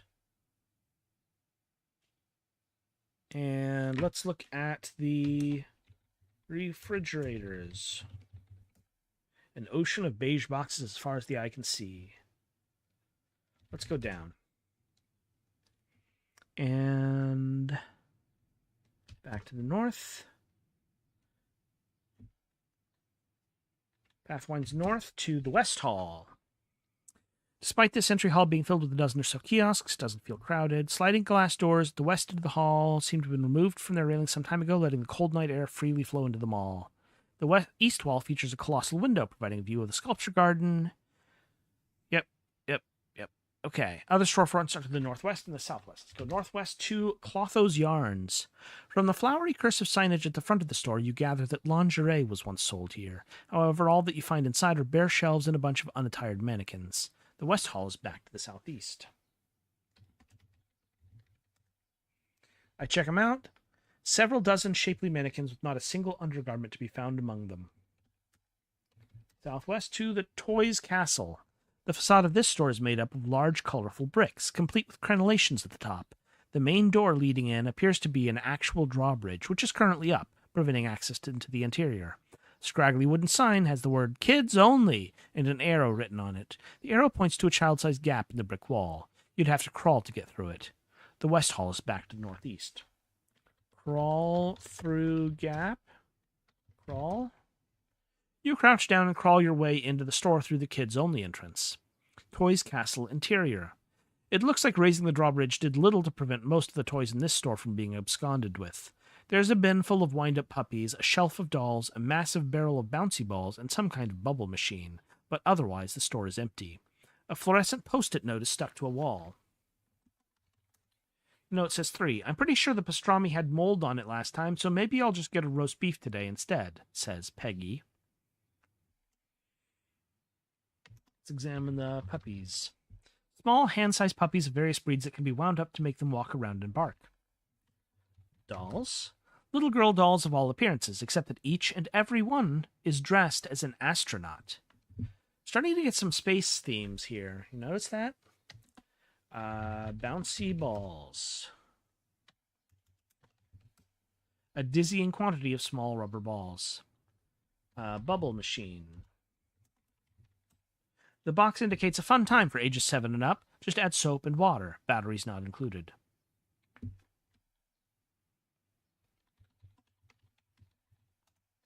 I tried to lower the drawbridge. It looks like the mechanism to open the drawbridge is way up at the top and out of reach. Well, let's go back out. You crouch down and exit through the kids-only opening. Okay. West Hall is back to the northeast. Can we go north from here? The Celine Ellion Screens lobby. Despite the years, the smell of popcorn lingers here. Glittery golden stucco lines the walls, and winding tile paths are laid out to resemble reels of film. An irregular curving countertop at one end of the room must have been the ticket counter once, but its surface is now bare. Behind the counter stands a popcorn maker. Exits south and east lead back into the mall. A plush red door on the north wall leads to the theater screen room. The arcade is to the west. Popcorn machine. This large red and stainless steel behemoth of a machine is spotless.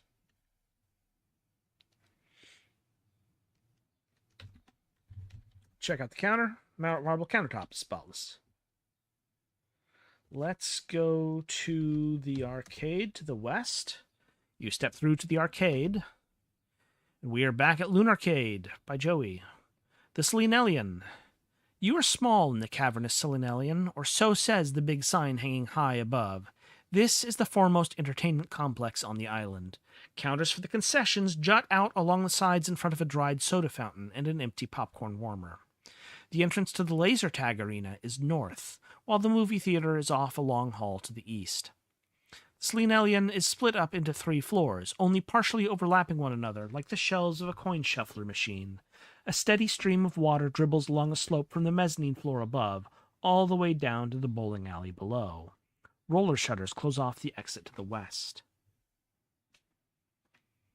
Okay, let's examine the fountain. How much unflavored syrup was sacrificed over the years to give children cavities? One more mystery of the island. Under the soda fountain is a supply cabinet. I tried to open the cabinet. You pull at the handle and it gives a little. It's clearly not locked, just warped with age. Can't get that open, I guess. Check out the water. There must be a crack somewhere high above, as water drips onto the mezzanine floor and slowly trickles down the thoroughfare. Water drips on your head.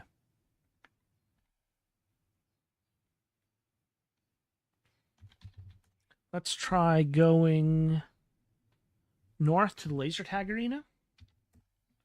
The laser tag maze has collapsed, the MDF fortress piled in on itself. You'll have to seek your entertainment elsewhere. Examine the counters. Countless sodas and cartons of popcorn have been served over these now dusty counters. Behind one of the counters, nearest to the westernmost exit, you see a closed control box. I open it, revealing a mechanical winch. The mechanical winch can be turned to open or close the shutters. You try turning it. You turn the winch, rolling open the shutters to the west. We go west to Saucer's Shadow. High above you is the round steel bottom of the saucer-shaped monorail station. Projected like a tractor beam from its middle is the circular glass elevator shaft. Other buildings crowd around. A row of benches are lined along the walls of the crescent to the west, and to east there's the Selenialian, behind open shutters. The way south is overgrown with bamboo. I am not being too deliberate in how I have been navigating the island, but I think I remember something I'm going to need to do. Let me see if I can find my way back to do that. Let's go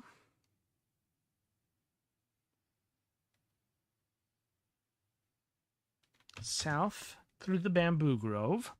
Sometime after the island was left to the wilderness, a few decorative bamboo bushes on either side of the entrance to the hotel grew well beyond their initial plots.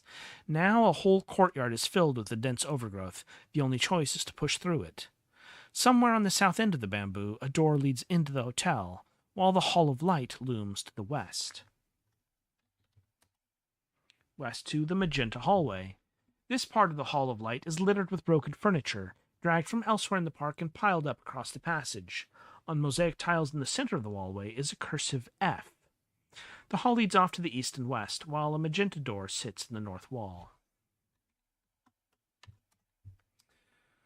I examine the F. Someone has spray-painted a very fancy F on the tiles here.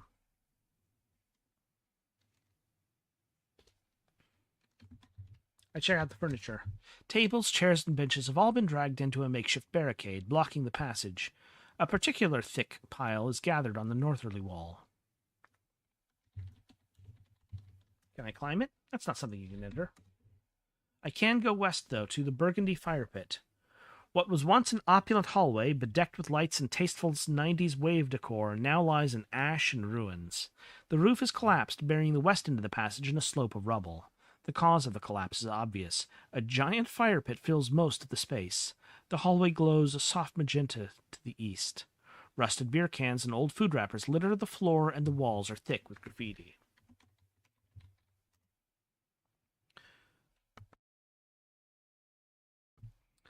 The graffiti is layered across the room from endless parties, and you can just about read it in the dim light. I have my metal detector, my flashlight, and my backpack. Turn the flashlight on. It's already on. Examine it. It's a heavy flashlight. Of course, most of the weight is the batteries. And the detector. Yep, same as before. Wave detector at ash. Breep, breep, breep. Search ash. The ash is scattered across what was once a jazzy carpet.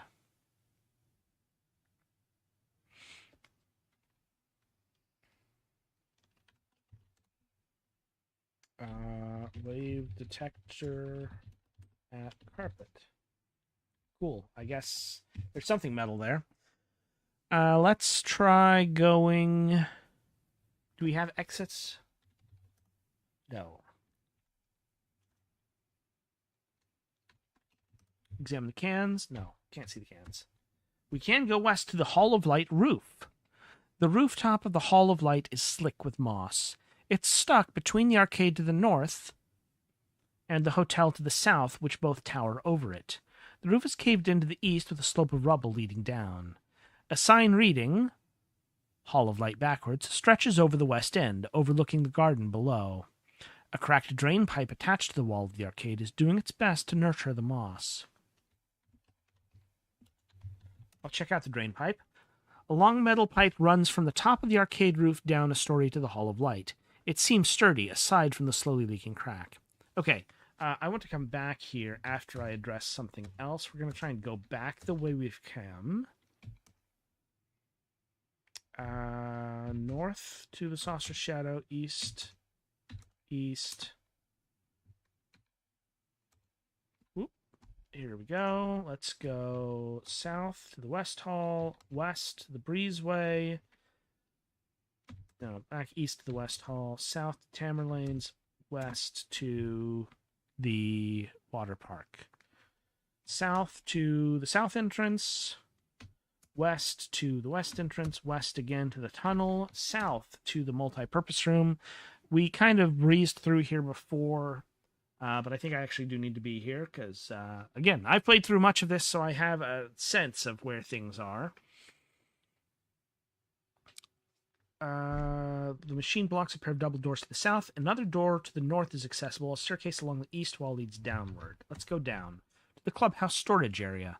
A long room opens up before you with a staircase downward on its north end and a staircase upward to the south. A stack of disintegrating boxes leans against one wall, while lengths of pipe line the opposite beneath a veil of cobwebs. Dusty pipes covered with cobwebs. Cardboard boxes wrapped in tape. They're coming apart with age. The label fades out where tape passes over it, but you can still make out words like chlorine tabs and sanitizer and algicide.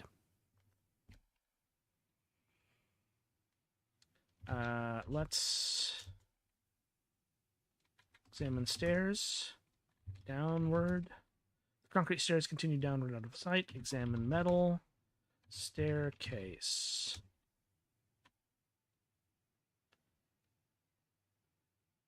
The stairs climb along the wall to the south through an opening in the ceiling next to the floor.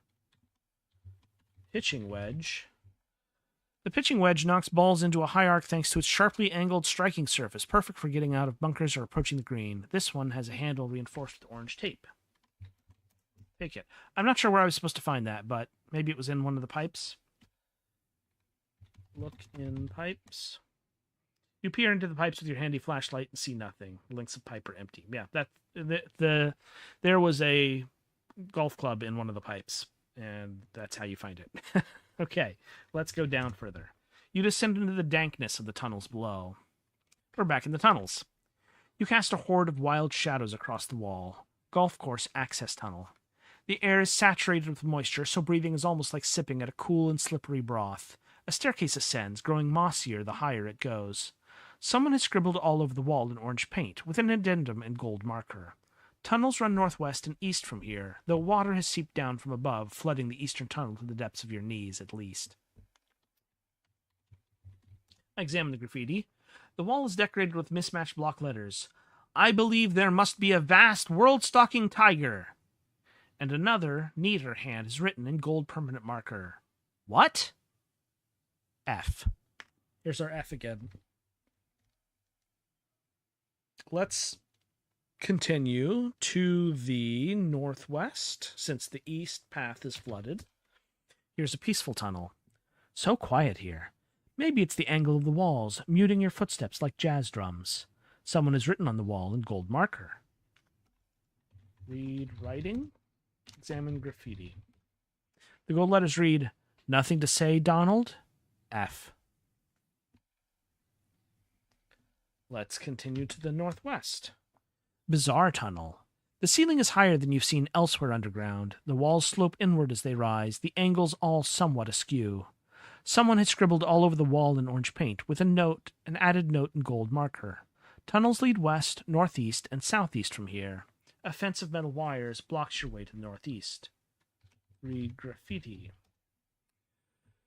"We are an island, are we not? And yet." Another neater hand has written, "Thanks for that, F." Then turbine beside an arrow pointing to the west. Let's go west. By channel. A brick-walled substation. The main tunnel system is to the east. A channel of dry cement runs down the wall, then into the substation to the west. A ladder leads up beside the vertical section of the channel to a metal platform. We'll go up to by valve. A narrow metal platform with a ladder leading back down. A vertical channel of dry cement runs down beside the ladder, then off to the west. Just above the vertical section of the channel is a 2-foot wide steel valve with a hand wheel painted bright red. The valve is closed. I think I know what we need to do here, but let's go down first. Go back to the west. By bypass. By abyss. You're at the west end of a narrow walkway that overhangs an abyss. On the side of the walkway that isn't abyss is a dry cement channel. The channel terminates where the walkway does by a shallow output spout and a bypass valve. A ladder heads down over the walkway's edge into the abyss. We go down. You descend half a dozen rungs into a dim abyss. The black air swirls around you with almost sinister delight, seeming to whisper in your ear, "How do you like this, being supported above an abyss by nothing more than the rungs of an already broken ladder?" You sense that the walls or floor would be invisible, even were the underground gloom to somehow be abolished. Far below is a smear of gloomy light, which illuminates the blades of a giant turbine, dry, still, and silent. I'll examine it. It's lying dormant, as if just waiting to be awakened from a long slumber. We go up. We go east. We go up. Turn. Hand wheel. It's pretty stiff, but you throw your weight into the hand wheel and manage to make it turn. As the valve opens, water surges through it like it's been waiting eagerly for you to come by and free it. The jubilant stream of water floods down the channel and bubbles away to the west. We go down. West. Water sings and howls to itself as it rushes through the channel beside the walkway. It flows in from the east, then spews right past the output spout and through the open bypass valve to the west. Down. Okay, so it is not running. We gotta go up, close bypass valve. It's stiff, but you throw your weight into the hand wheel and manage to make it turn, closing the valve. As it seals, the water surging through changes course, spouting out of the channel and descending in a torrent. Machinery somewhere below sputters, coughs, and finally roars into life. Now we go east and east again. Here we are in the bizarre tunnel again. We can't go northeast because of the fence of metal wires, so let's go southeast again. And once more, and then back up. Now we are back in the recreation complex. We go up again to the multi-purpose room.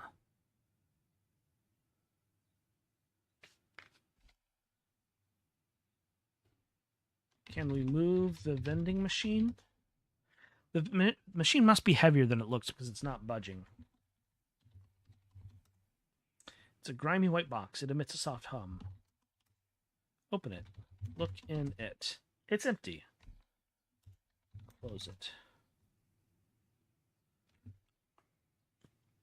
Let's go north. And east.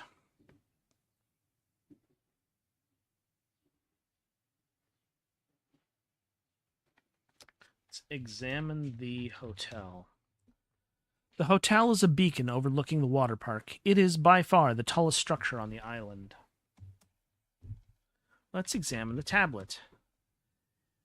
It's an LCD tablet with a label at the top. The Greens at Moonlight Meadow. There's a blinking cursor on the screen. If you can get a hold of a golf ball, you should be able to register it to the device with a touch, and then you'll be able to play. Let's go... Oh, we're not going east. Let's go back where we came from. Southeast. Northeast. East. North. North. West. West. West. Oh, can't go there. South. West. West. West. Here we are on top of the Hall of Light. Let's climb the drain pipe. You clamber up the drain pipe all the way up to the roof of the Lunarcade. Air conditioner graveyard. You stand in the middle of the roof of the Crescent. The area is crammed with air conditioner units, pipes, and vents. A gantry runs pipes and wires from here to the neighboring monorail depot building to the west. A series of pipes lead off into a drain pipe on the south side of the building. The roof falls away to the north in a crumbling gap, beyond a huge antenna. To the east, the roof is less cluttered, and you'd be able to get a better view. And we go east. Crescent tip. You stand at the highest point of the Lunarcade. From here you could look in any direction and be sure to see something interesting. The roof spans back west. Look north. A boardwalk runs up from the shore to the fairground stalls immediately below you to the north. Your view of the shore itself is somewhat impeded by the monorail line that cuts across from the depot to the west to the station in the east. Beyond, you can see the ocean lap against the shore. The beach surrounds the whole island, broken up somewhat by the lagoon to the northeast. That's all consistent, yeah. Look northeast. Off to the northeast is a large lagoon.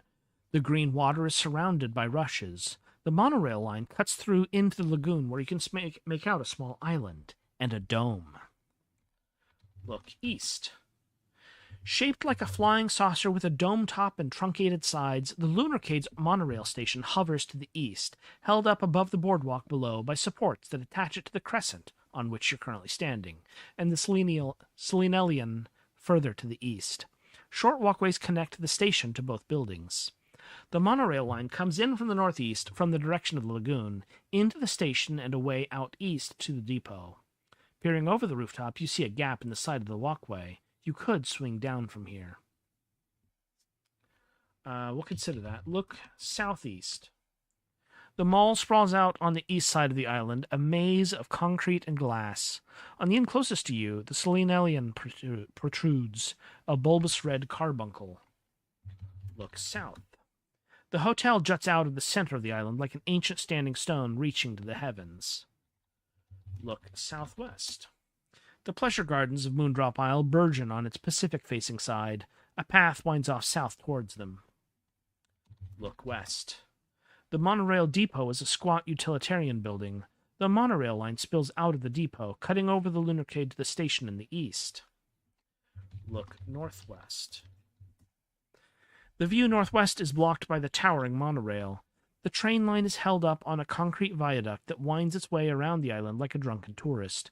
It spills out of the depot to the west, pulling into Lunarcade Station to the east before wading through the lagoon to the northeast. Look down. The roof spreads out beneath your feet, a lost tract of tarmac and concrete. Look up. The stars send their ancient rays of light to you. Looking at the starlight is to explore long-abandoned patches of space. Among the stars is a waning crescent moon. Look in.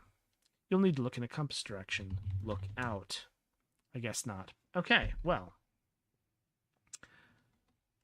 Can I go east? Can I go down? You drop over the edge of the roof and swing onto the walkway and step inside the Lunarcade itself. Crescent mezzanine. Under blinking strip lighting, the mezzanine floor wraps around two sides of the main arcade room. A long slope heads down to the game machines below. The walkway to the monorail is east, blocked off by a shutter. A ruby-red door glistens in the intermittent light to the west. You could climb the railings up to the roof. The Flame Eternal arcade machine sits in between a plastic pot plant and an ashtray. A fake red flame flickers above it. I'll examine it. Examine Flame Eternal. The arcade machine has the words Flame Eternal emblazoned along its sides. There's an empty space where you would expect a screen. Instead of a stool, there's a low cushioned pad. Sit on pad. You sit down cross-legged on the pad.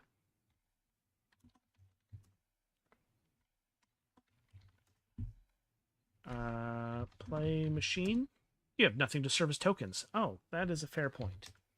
I have a metal detector, but no tokens. Stand. Let's go west. I need a key card to go west. You get partway along the passageway, but the shutters have been rolled down, blocking the way. Open shutters. Down. We can go down. Back to the Crescent main floor. The main area of the Crescent building is full to the brim with glitchy arcade games loudly blooping and bleeping. A slope sweeps up to the mezzanine floor, while the rest of the arcade spreads out to the west. The bright east side of the arcade is taken up by the fortune teller tent. In the center of the arcade is a huge token pusher, the Moondropper, continually shuffling back and forth with a cascading jingle. Let's go east. You enter the tent. Fortune Teller by Mark. Your fortune will appear here. Press button. Moondrop Isle. Fine. I'll tell your fortune. You must be cold. No artist is an island. Drop in on others. The observant will detect happiness even in the dirt of a garden. Partnership is the emblem of friendliness. Avoid tree nuts. Lucky number 19. What? You must be cold. Light the match?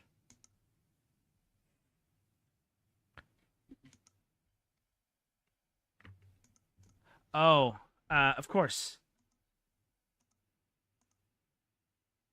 It's, matches, of course. It's the, there's a shovel. Take shovel. Go ahead, take it. Not like I was getting any use out of it. Press the button. Fine. Moondrop Isle offers you a fortune. Seems like you are hungry, though I bet you don't want to spend a lot of money. No artist is an island. Drop in on others. Watch out for signs, for they just might be signs. Partnership is the emblem of friendliness. Avoid tree nuts. Lucky number 75. Tacos. Menu, tacos, and more tacos. Oh, it's Taco Fiction. So we got a matchstick for the little match girl, and now we've gotten Paco's Tacos. Order? Game over. You have indigestion. Return to your fortune teller. Rob? Rob turns at you and says, what? Okay. This is ridiculous. I like it. I know. Moondrop Isle offers you a fortune. That mudball seems to be soiling a hole in your pocket. Better than taking inventory of your life is taking things for your inventory. The observant will detect happiness even in the dirt of a garden. Obstruction is the emblem of deception. Avoid tree nuts. Well, I mean, that's just generally good practice. There's a lot of tree nut allergies. Mudball. Seems to be soiling a hole in your pocket. Is this a rope of chalk reference? It's Pong? It's Pong / missile defense?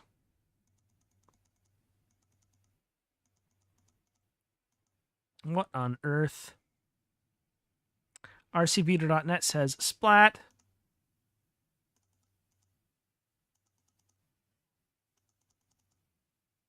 Man, this game's kind of weird, guys. I forgot how much it's got going on. Press button.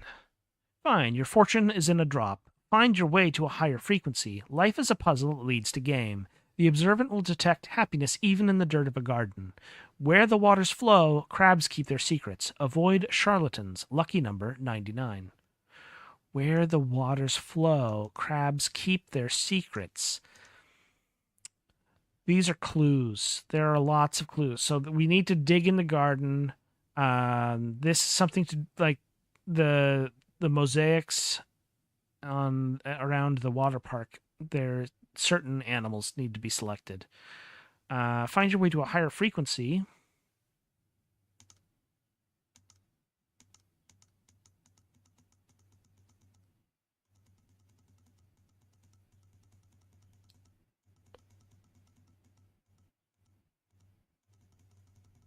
I don't even know what's happening here.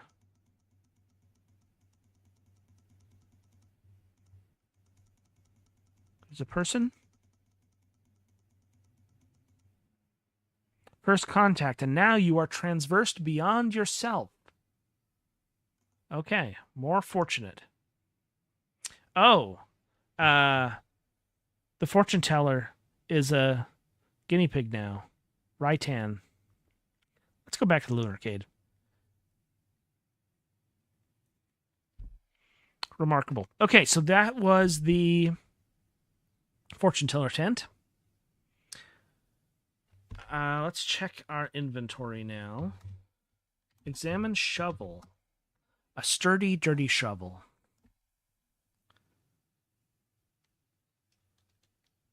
Let's go examine Moondropper. The Moondropper is a huge glass-fronted, pyramid-shaped machine. On each of its four sides, behind the reinforced glass, there are a series of shelves piled with arcade tokens. They are shuffling back and forth. Tokens put in the slots at the top drop down, hitting pegs and land on moving shelves below. The four sides are themed after various parts of the island. North side, Lunar Arcade. East side, Gibbous Grove. South side, Moonlight Meadows. West side, Celestial Gardens. Each of the sides could be examined more closely as they have different amounts of tokens and prizes. At the top of the Moondropper, near the hopper, a tiny model monorail loops around each of the four sides. In the central column are 7 floors to represent the Sanctuary Hotel. The lights of the hotel are all dark right now.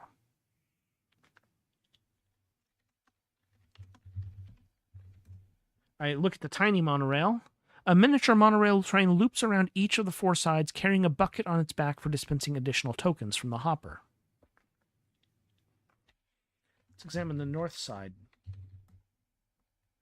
The north side of the Moondropper is themed after the Lunar Arcade, and the illustrations show the Crescent, Selenalian, and Hall of Light. The upper shelf of the shuffler is shaped like a crescent, narrowing in the middle. There are 3 slots for inserting tokens at the top, N1, N2, and N3. The top shelf, which is currently expanded, has few tokens on the left side, has barely any in the middle, and is overflowing on the right. The bottom shelf is almost spilling over the side with tokens. Examine the east side. East side of the Moondropper is themed after the Gibbous Grove Mall. It has a lot more pegs than the other side, creating a chaotic and maze-like challenge for tokens dropped. There are 3 slots here, E1, E2, and E3. The top shelf, which is currently expanded, has some tokens on the left side, has some in the middle, and has few on the right. The bottom shelf has a healthy pile of tokens. South side. The south side of the Moondropper is themed after the Moonlight Meadows Golf Course and Water Park. On the left side, under the first 2 slots, there's a spinning golf club that deflects tokens wildly. On the right side, under the last slot, a looping slide redirects all the tokens to the same spot in the middle. There are 4 slots, 1, 2, and 3, and 4. Top shelf, which is currently expanded, has lots of tokens on the left side, has barely any in the middle, and has lots on the right. The bottom shelf is absolutely heaving with tokens that pile up precariously. The west side of the Moondropper is themed after the Celestial Gardens. Its top shelf is gently sloped upwards, holding on to many more tokens. There are 3 slots. The top shelf, which is currently expanded, is overflowing with tokens on the left, is overflowing in the middle, and is overflowing on the right. The bottom shelf has few tokens left in it. Okay. Interesting.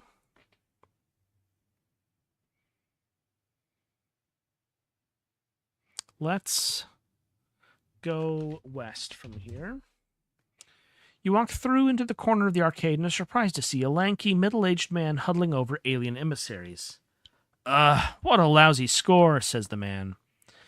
A high score, but still. Martians ruining my day as usual. Ascendance, the man says, gesticulating at the crescent building around you. That's what I want. Okay, you just want to go up?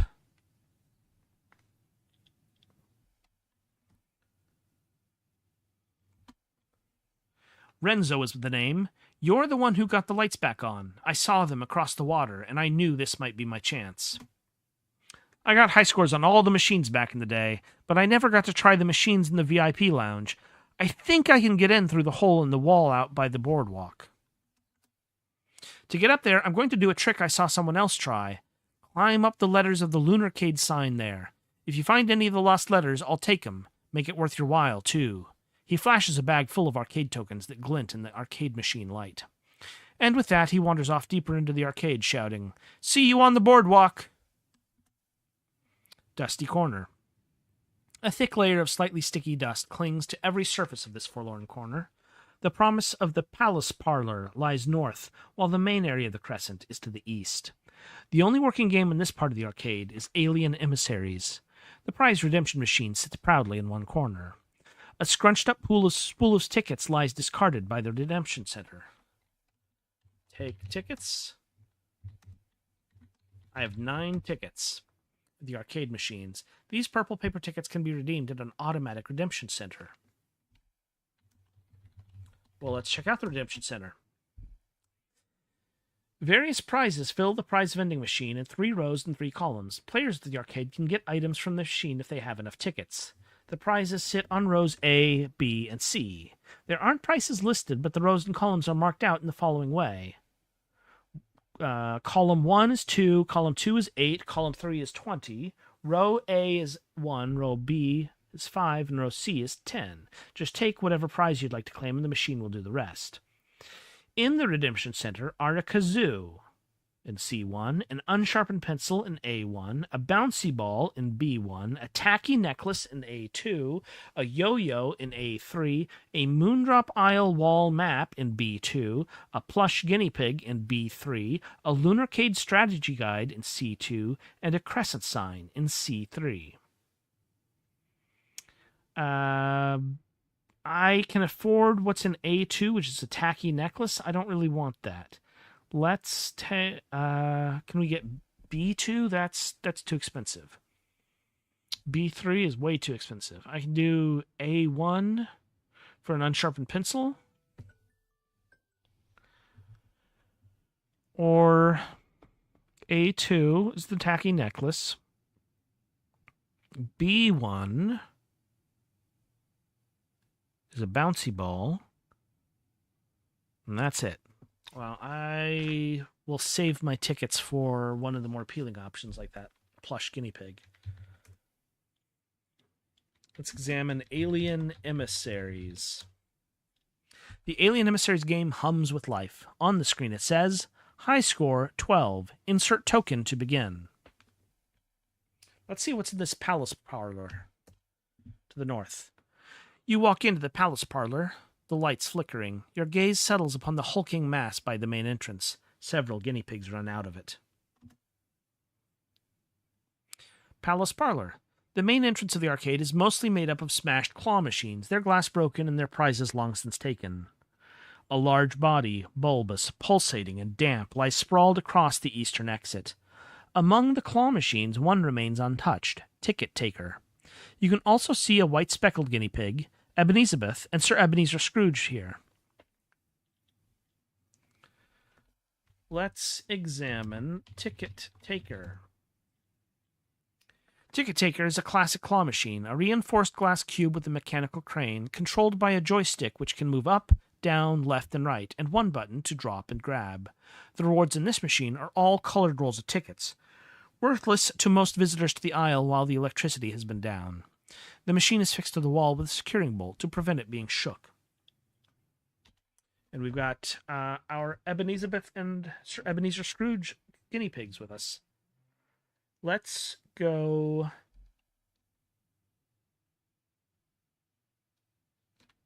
exits. No, east. There's the small matter of the alien corpse blocking the exit here. Right. The alien corpse. Now, with proper light, you can see that the corpse is a rubber body pulled from one of the machines. Once people had to fill it up with plastic balls, but now the stuffed form just holds a nest of guinea pigs. You find and take an unchewed collection of tickets. Elizabeth trots off toward Dusty Corner. You drag the rubber alien out of the way of the doors. So, out the main entrance to the buried boardwalk. Wind-strewn sands half bury the old boardwalk, which leads to the beach at the north and to the fairground attractions to the east. A large building, shaped like a crescent moon and pockmarked with fake craters, curls from the west to the south. On the upper end of the crescent, to your west, the main entrance leads inside. On the lower end of the crescent, a giant saucer sticks out of the roof of the building. A vertical signboard stretches up the wall beside the main entrance. It reads, R.E. Renzo is pacing around the boardwalk, occasionally glancing up at the hole. I have 24 tickets now. Okay. I talk to Renzo. I come over to the island to be alone sometimes. It's good to be able to reach back and find the past again. Unless I dreamed it, I found one of the letters before, Renzo muses. Guess the sand drifted over it. Examine him. A lanky man in his 40s, stubbly, haggard, wearing faded skate apparel from 20 years ago. He carries a long, extendable hook, perhaps a boating hook.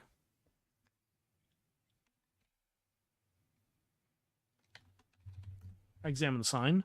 The letters on the sign from top to bottom read, blank, blank, blank, blank, R, blank, blank, blank, E. Each of the letters is fairly unique. There are a number of slots on the board where each of the letters hooks on.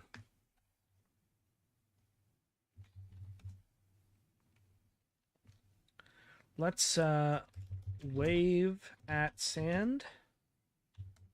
Wave detector at sand. Search sand. Sand from the beach covers everything, casting the relics of the past in a grainy sepia haze. A particularly large drift of sand is immediately under the signboard. Dig in sand. Dig? You dig where the detector went off, but you don't turn up anything yet. Keep digging. You uncover the sand to reveal a letter D. Take D. Huh, so it was there this whole time, Renzo says, as he strolls along the boardwalk. I'll drag it over to the board. Renzo hands you 3 arcade tokens as a reward and takes the letter.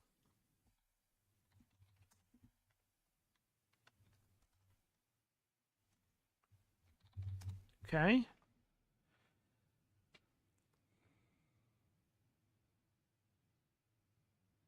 Let's wave detector at sand. No reaction. Okay. Can we go east? To the fairground stalls. A boardwalk winds off towards the beach to the east. Here is the place where the old fairground stalls once were. The huts and tents have mostly collapsed. Only the ring toss tent is still standing.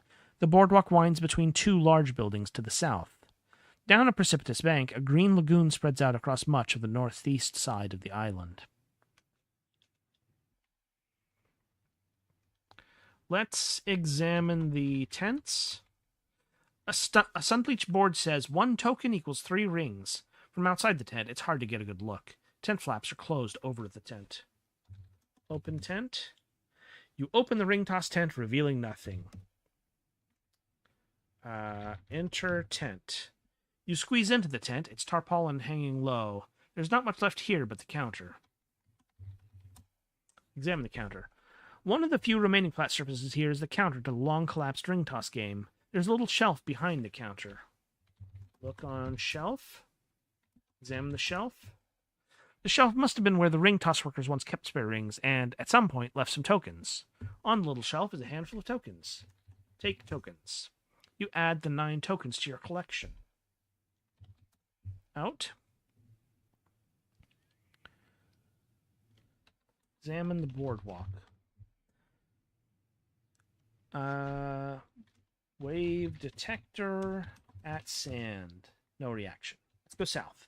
To Saucer Shadow. High above you is the round steel bottom of the saucer-shaped monorail station. Projected like a tractor beam from its middle is a circular glass elevator shaft. Other buildings crowd around. A row of benches are lined along the walls of the crescent to the west, and to east there's the Selenelian, behind open shutters. The way south is overgrown with bamboo. Sticking out of the ground near the elevator is a slim plinth with a single button. I examine the plinth. It's a spindly metal appendage sprouted from the ground itself. It has a single button on it. Press that button. The button makes a horrible grinding buzz. Something isn't quite right here. Okay. Let's try going to the west. No. We can go south. Yeah, south to the bamboo grove again.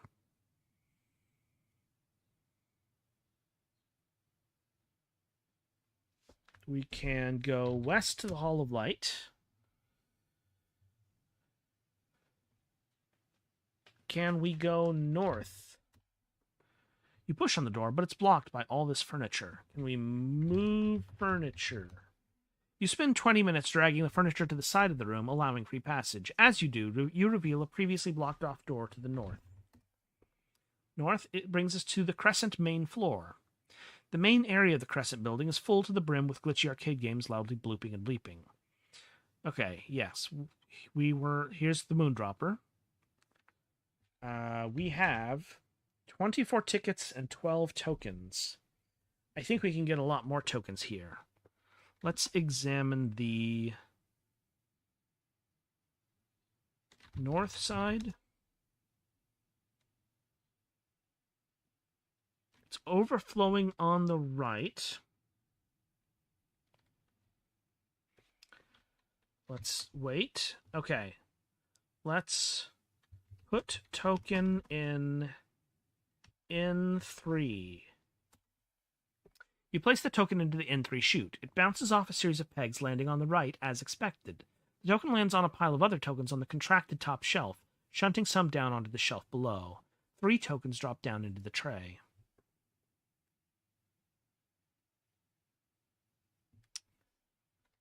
Take all from tray. You add the 3 tokens to your collection. Let's put token in N3 again. You place the token into the N3 chute. It bounces off a series of pegs, eventually veering leftwards, falling in the middle. The token drops straight through the middle gap to land onto the bottom shelf. Let's wait. Let's examine north once more. Okay, it's expanded. Put token in N3. Okay, it landed on the right again. On a pile... Oh, it's contracted. We cannot undo, I don't think. Examine north. It's expanded. Examine north. It's contracted. Put token in N3. Okay, you place the token into the N3 chute. It bounces off a series of pegs, landing on the right. The token lands on the side while the shelf is fully extended. As the shelf contracts, tokens are pushed against it, shunting some down onto the shelf below. It's got a healthy pile on the right. Let's take all from tray. Oh, there's none on the tray. Well, let's examine the east side. Healthy pile on the bottom. Let's examine the south side. Absolutely heaving with tokens that pile up precariously.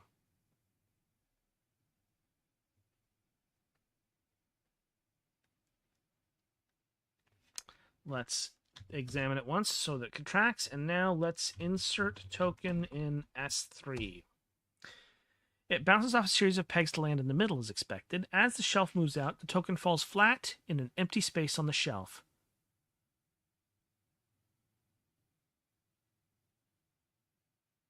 Let's put token in S4.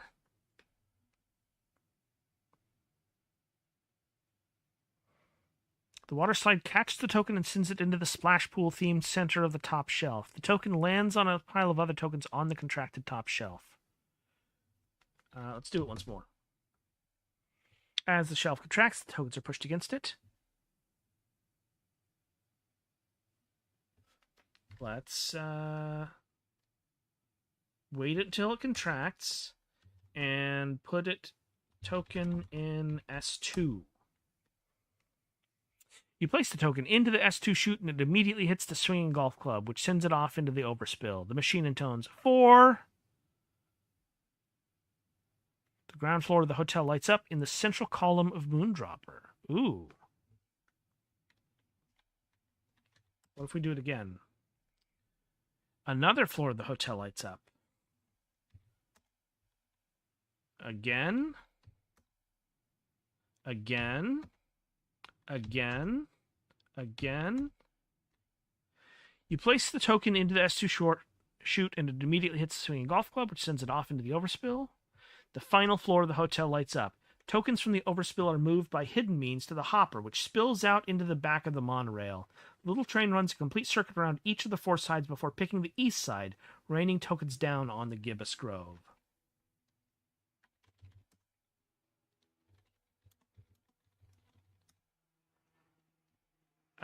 Examine east side. Well, I have dumped loads of tokens in here. I have 1 token left. Whoops. For no benefit. That is consistent with my experience of coin pushers. Let's examine the east side.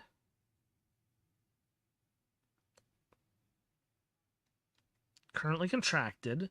Let's put token in E2. It bounces off a bewildering range of pegs, arriving by circuitous route to the left side. The token lands on its side while the shelf is fully extended. As the shelf contracts, tokens are pushed against it. Well, we're out of tokens, so much for that. Let's go west to the dusty corner.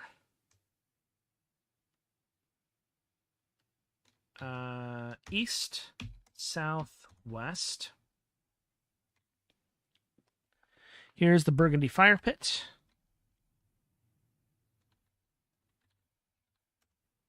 West, the Hall of Light roof.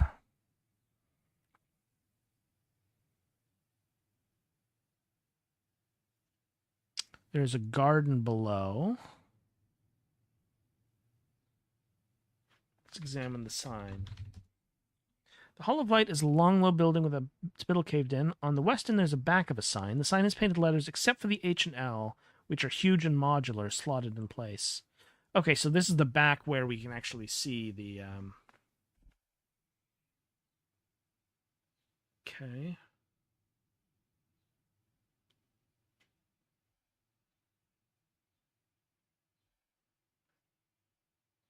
Climb drain pipe. Up to the air conditioner graveyard. Gantry runs pipes and wires from here to the neighboring monorail depot building to the west. A series of pipes lead off into a drain pipe on the south side of the building. The roof falls away to the north in a crumbling gap beyond a huge antenna. To the east, the roof is less cluttered, and you'd be able to get a better view. You see a white speckled guinea pig here. What? Okay. I'm not sure what you're doing out here, guinea pig. This is kind of precarious. Examine antenna. Sticking out of the roof, next to the gap is a large antenna. We go west to the rusty gantry. You shimmy along a narrow stretch of metal leading from the crescent to the east and the side of the monorail depot. Thick electricity cables wrap around the gantry like tentacles. You could climb up onto a ledge from here. The ground is far below, and the view is cut off by the long monorail line that comes in and out of the depot. Let's climb up.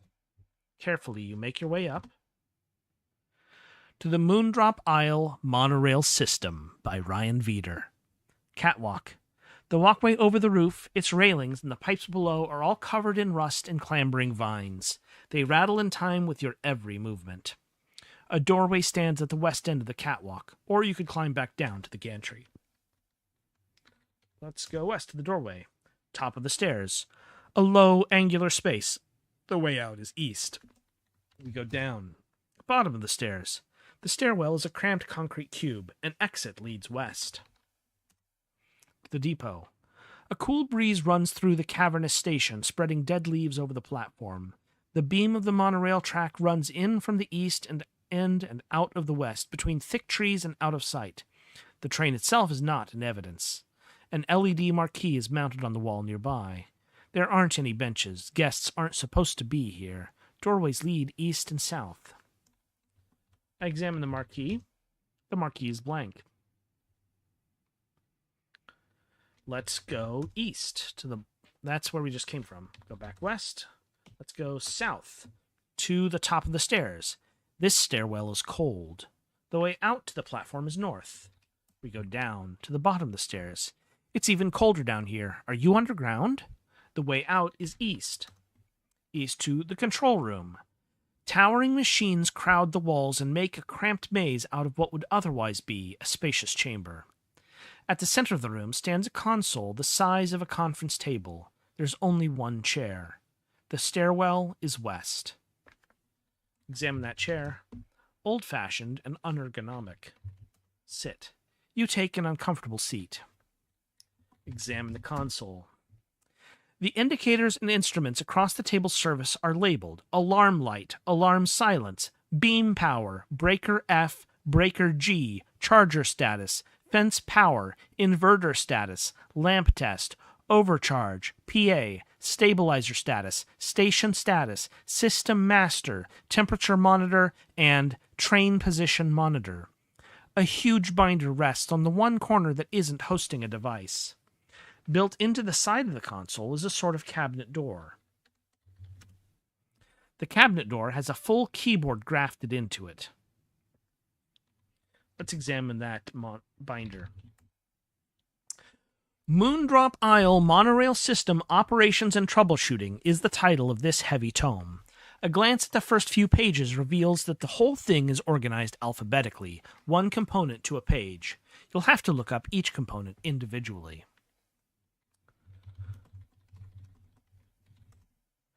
There doesn't seem to be a page for binder in the binder.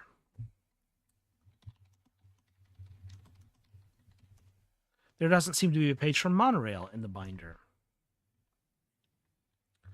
Look up console in binder.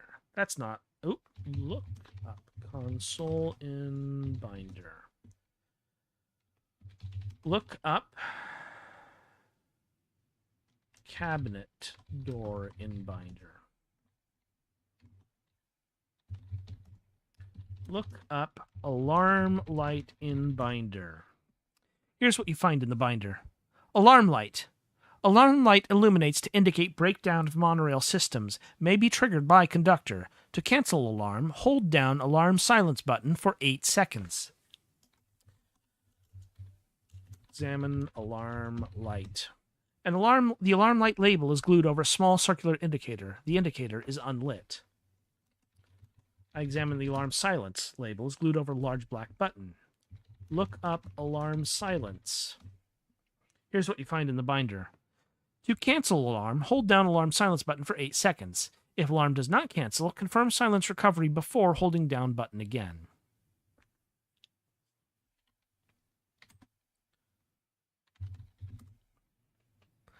Beam power. The beam power label is glued over a small plastic dial and 2 other labels, cold and energized. Right now, the dial points at cold. Look up beam power. Here's what you find in the binder. Beam power.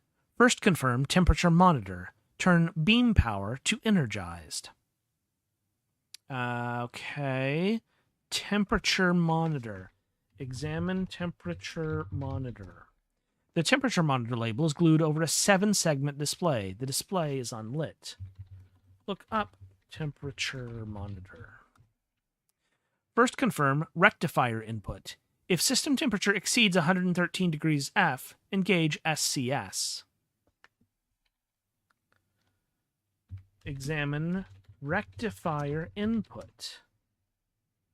I only understood you as far as wanting to examine primary rectifier. Well, yeah, let's look at that instead. The primary rectifier case is closed. Open it. You open up primary rectifier, revealing a row of metal objects and a dial labeled rectifier input. A high-precision dial is mounted inside the primary rectifier casing. It is currently set to 5.36 amps.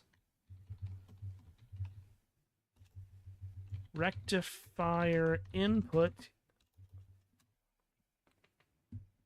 First show system master switched on. Rectifier input is mounted in primary rectifier. Set input current to 5.36 amps.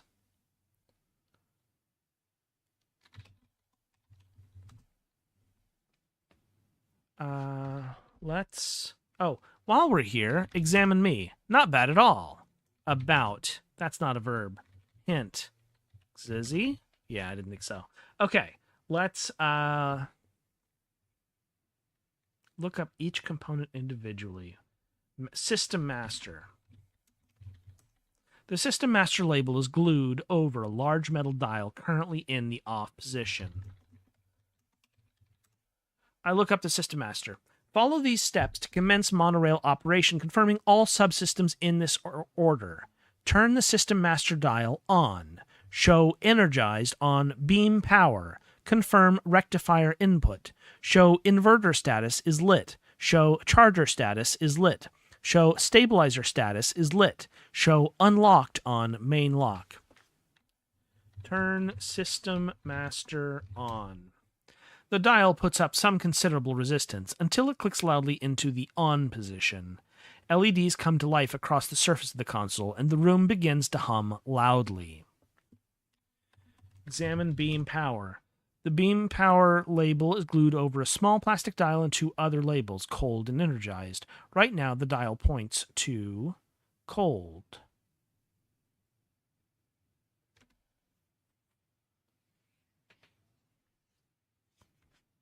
Turn beam power to energized. You turn the beam power dial to point at energized. Look up rectifier input. Yeah, we already knew 5.36 amps is correct. Inverter status is lit. Examine inverter status. The inverter status label is glued over a small circular indicator. The indicator is glowing orange. Examine charger status. It's glowing orange. Stabilizer status. Also glowing orange. Show unlocked on main lock.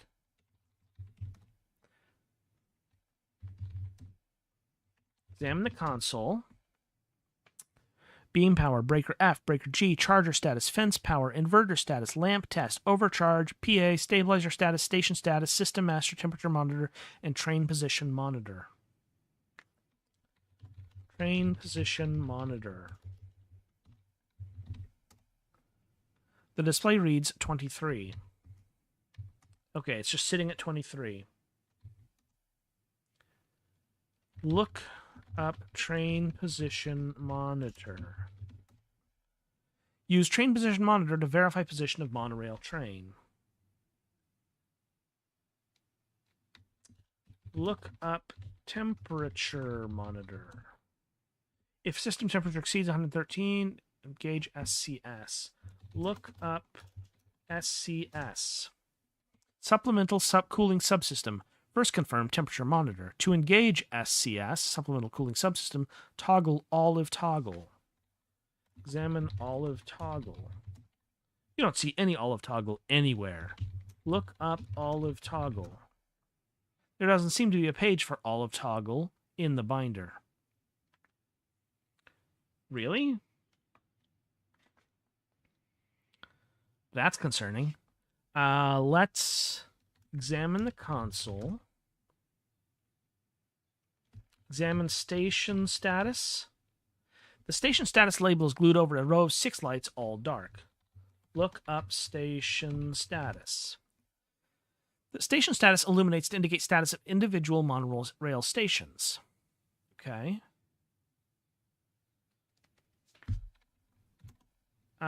We need master control something.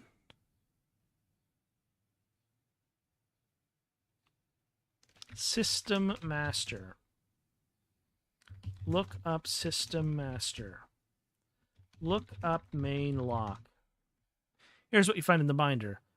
First, show energized on beam power panel. Disengage legacy keypad. Toggle main lock lever to unlocked. Examine legacy keypad. Although the cabinet door looks like it was part of the console all along, the keyboard seems to have been added later, albeit very skillfully. Look up legacy keypad. Here's what you find in the binder. Legacy keypad. On the little speak and spell bolted over the main lock cabinet, type in the name of the man who kept this monorail running smoothly for 9 straight years.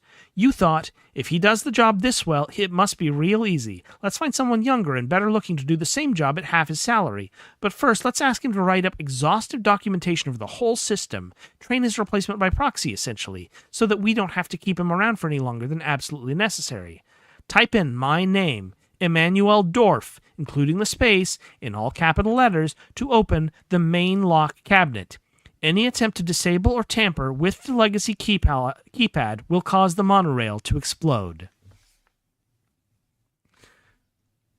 Type Emmanuel Dorf into keyboard.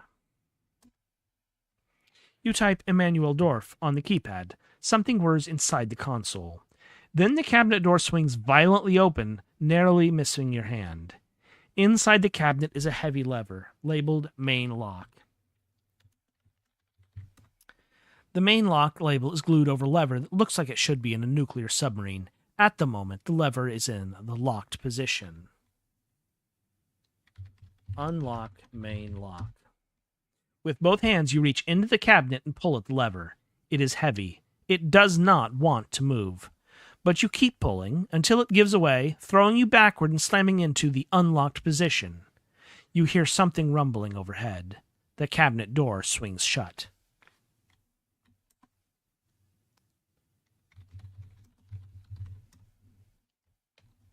Examine the console.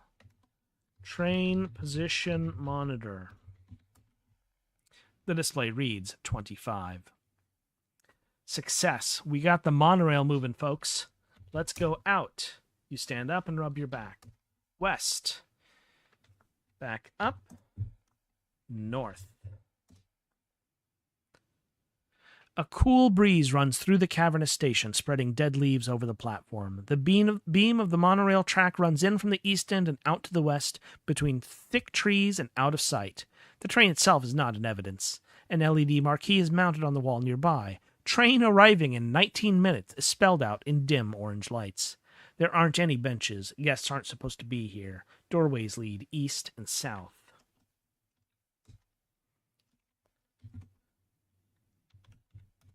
I examine the beam. It's mostly cement, with various metal wires and rails and things attached.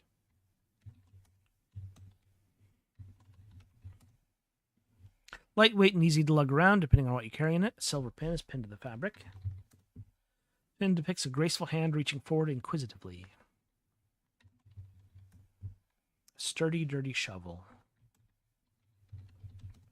This isn't a high-end metal detector, but it's easy to use. Examine the marquee again. Train arriving in 9 minutes.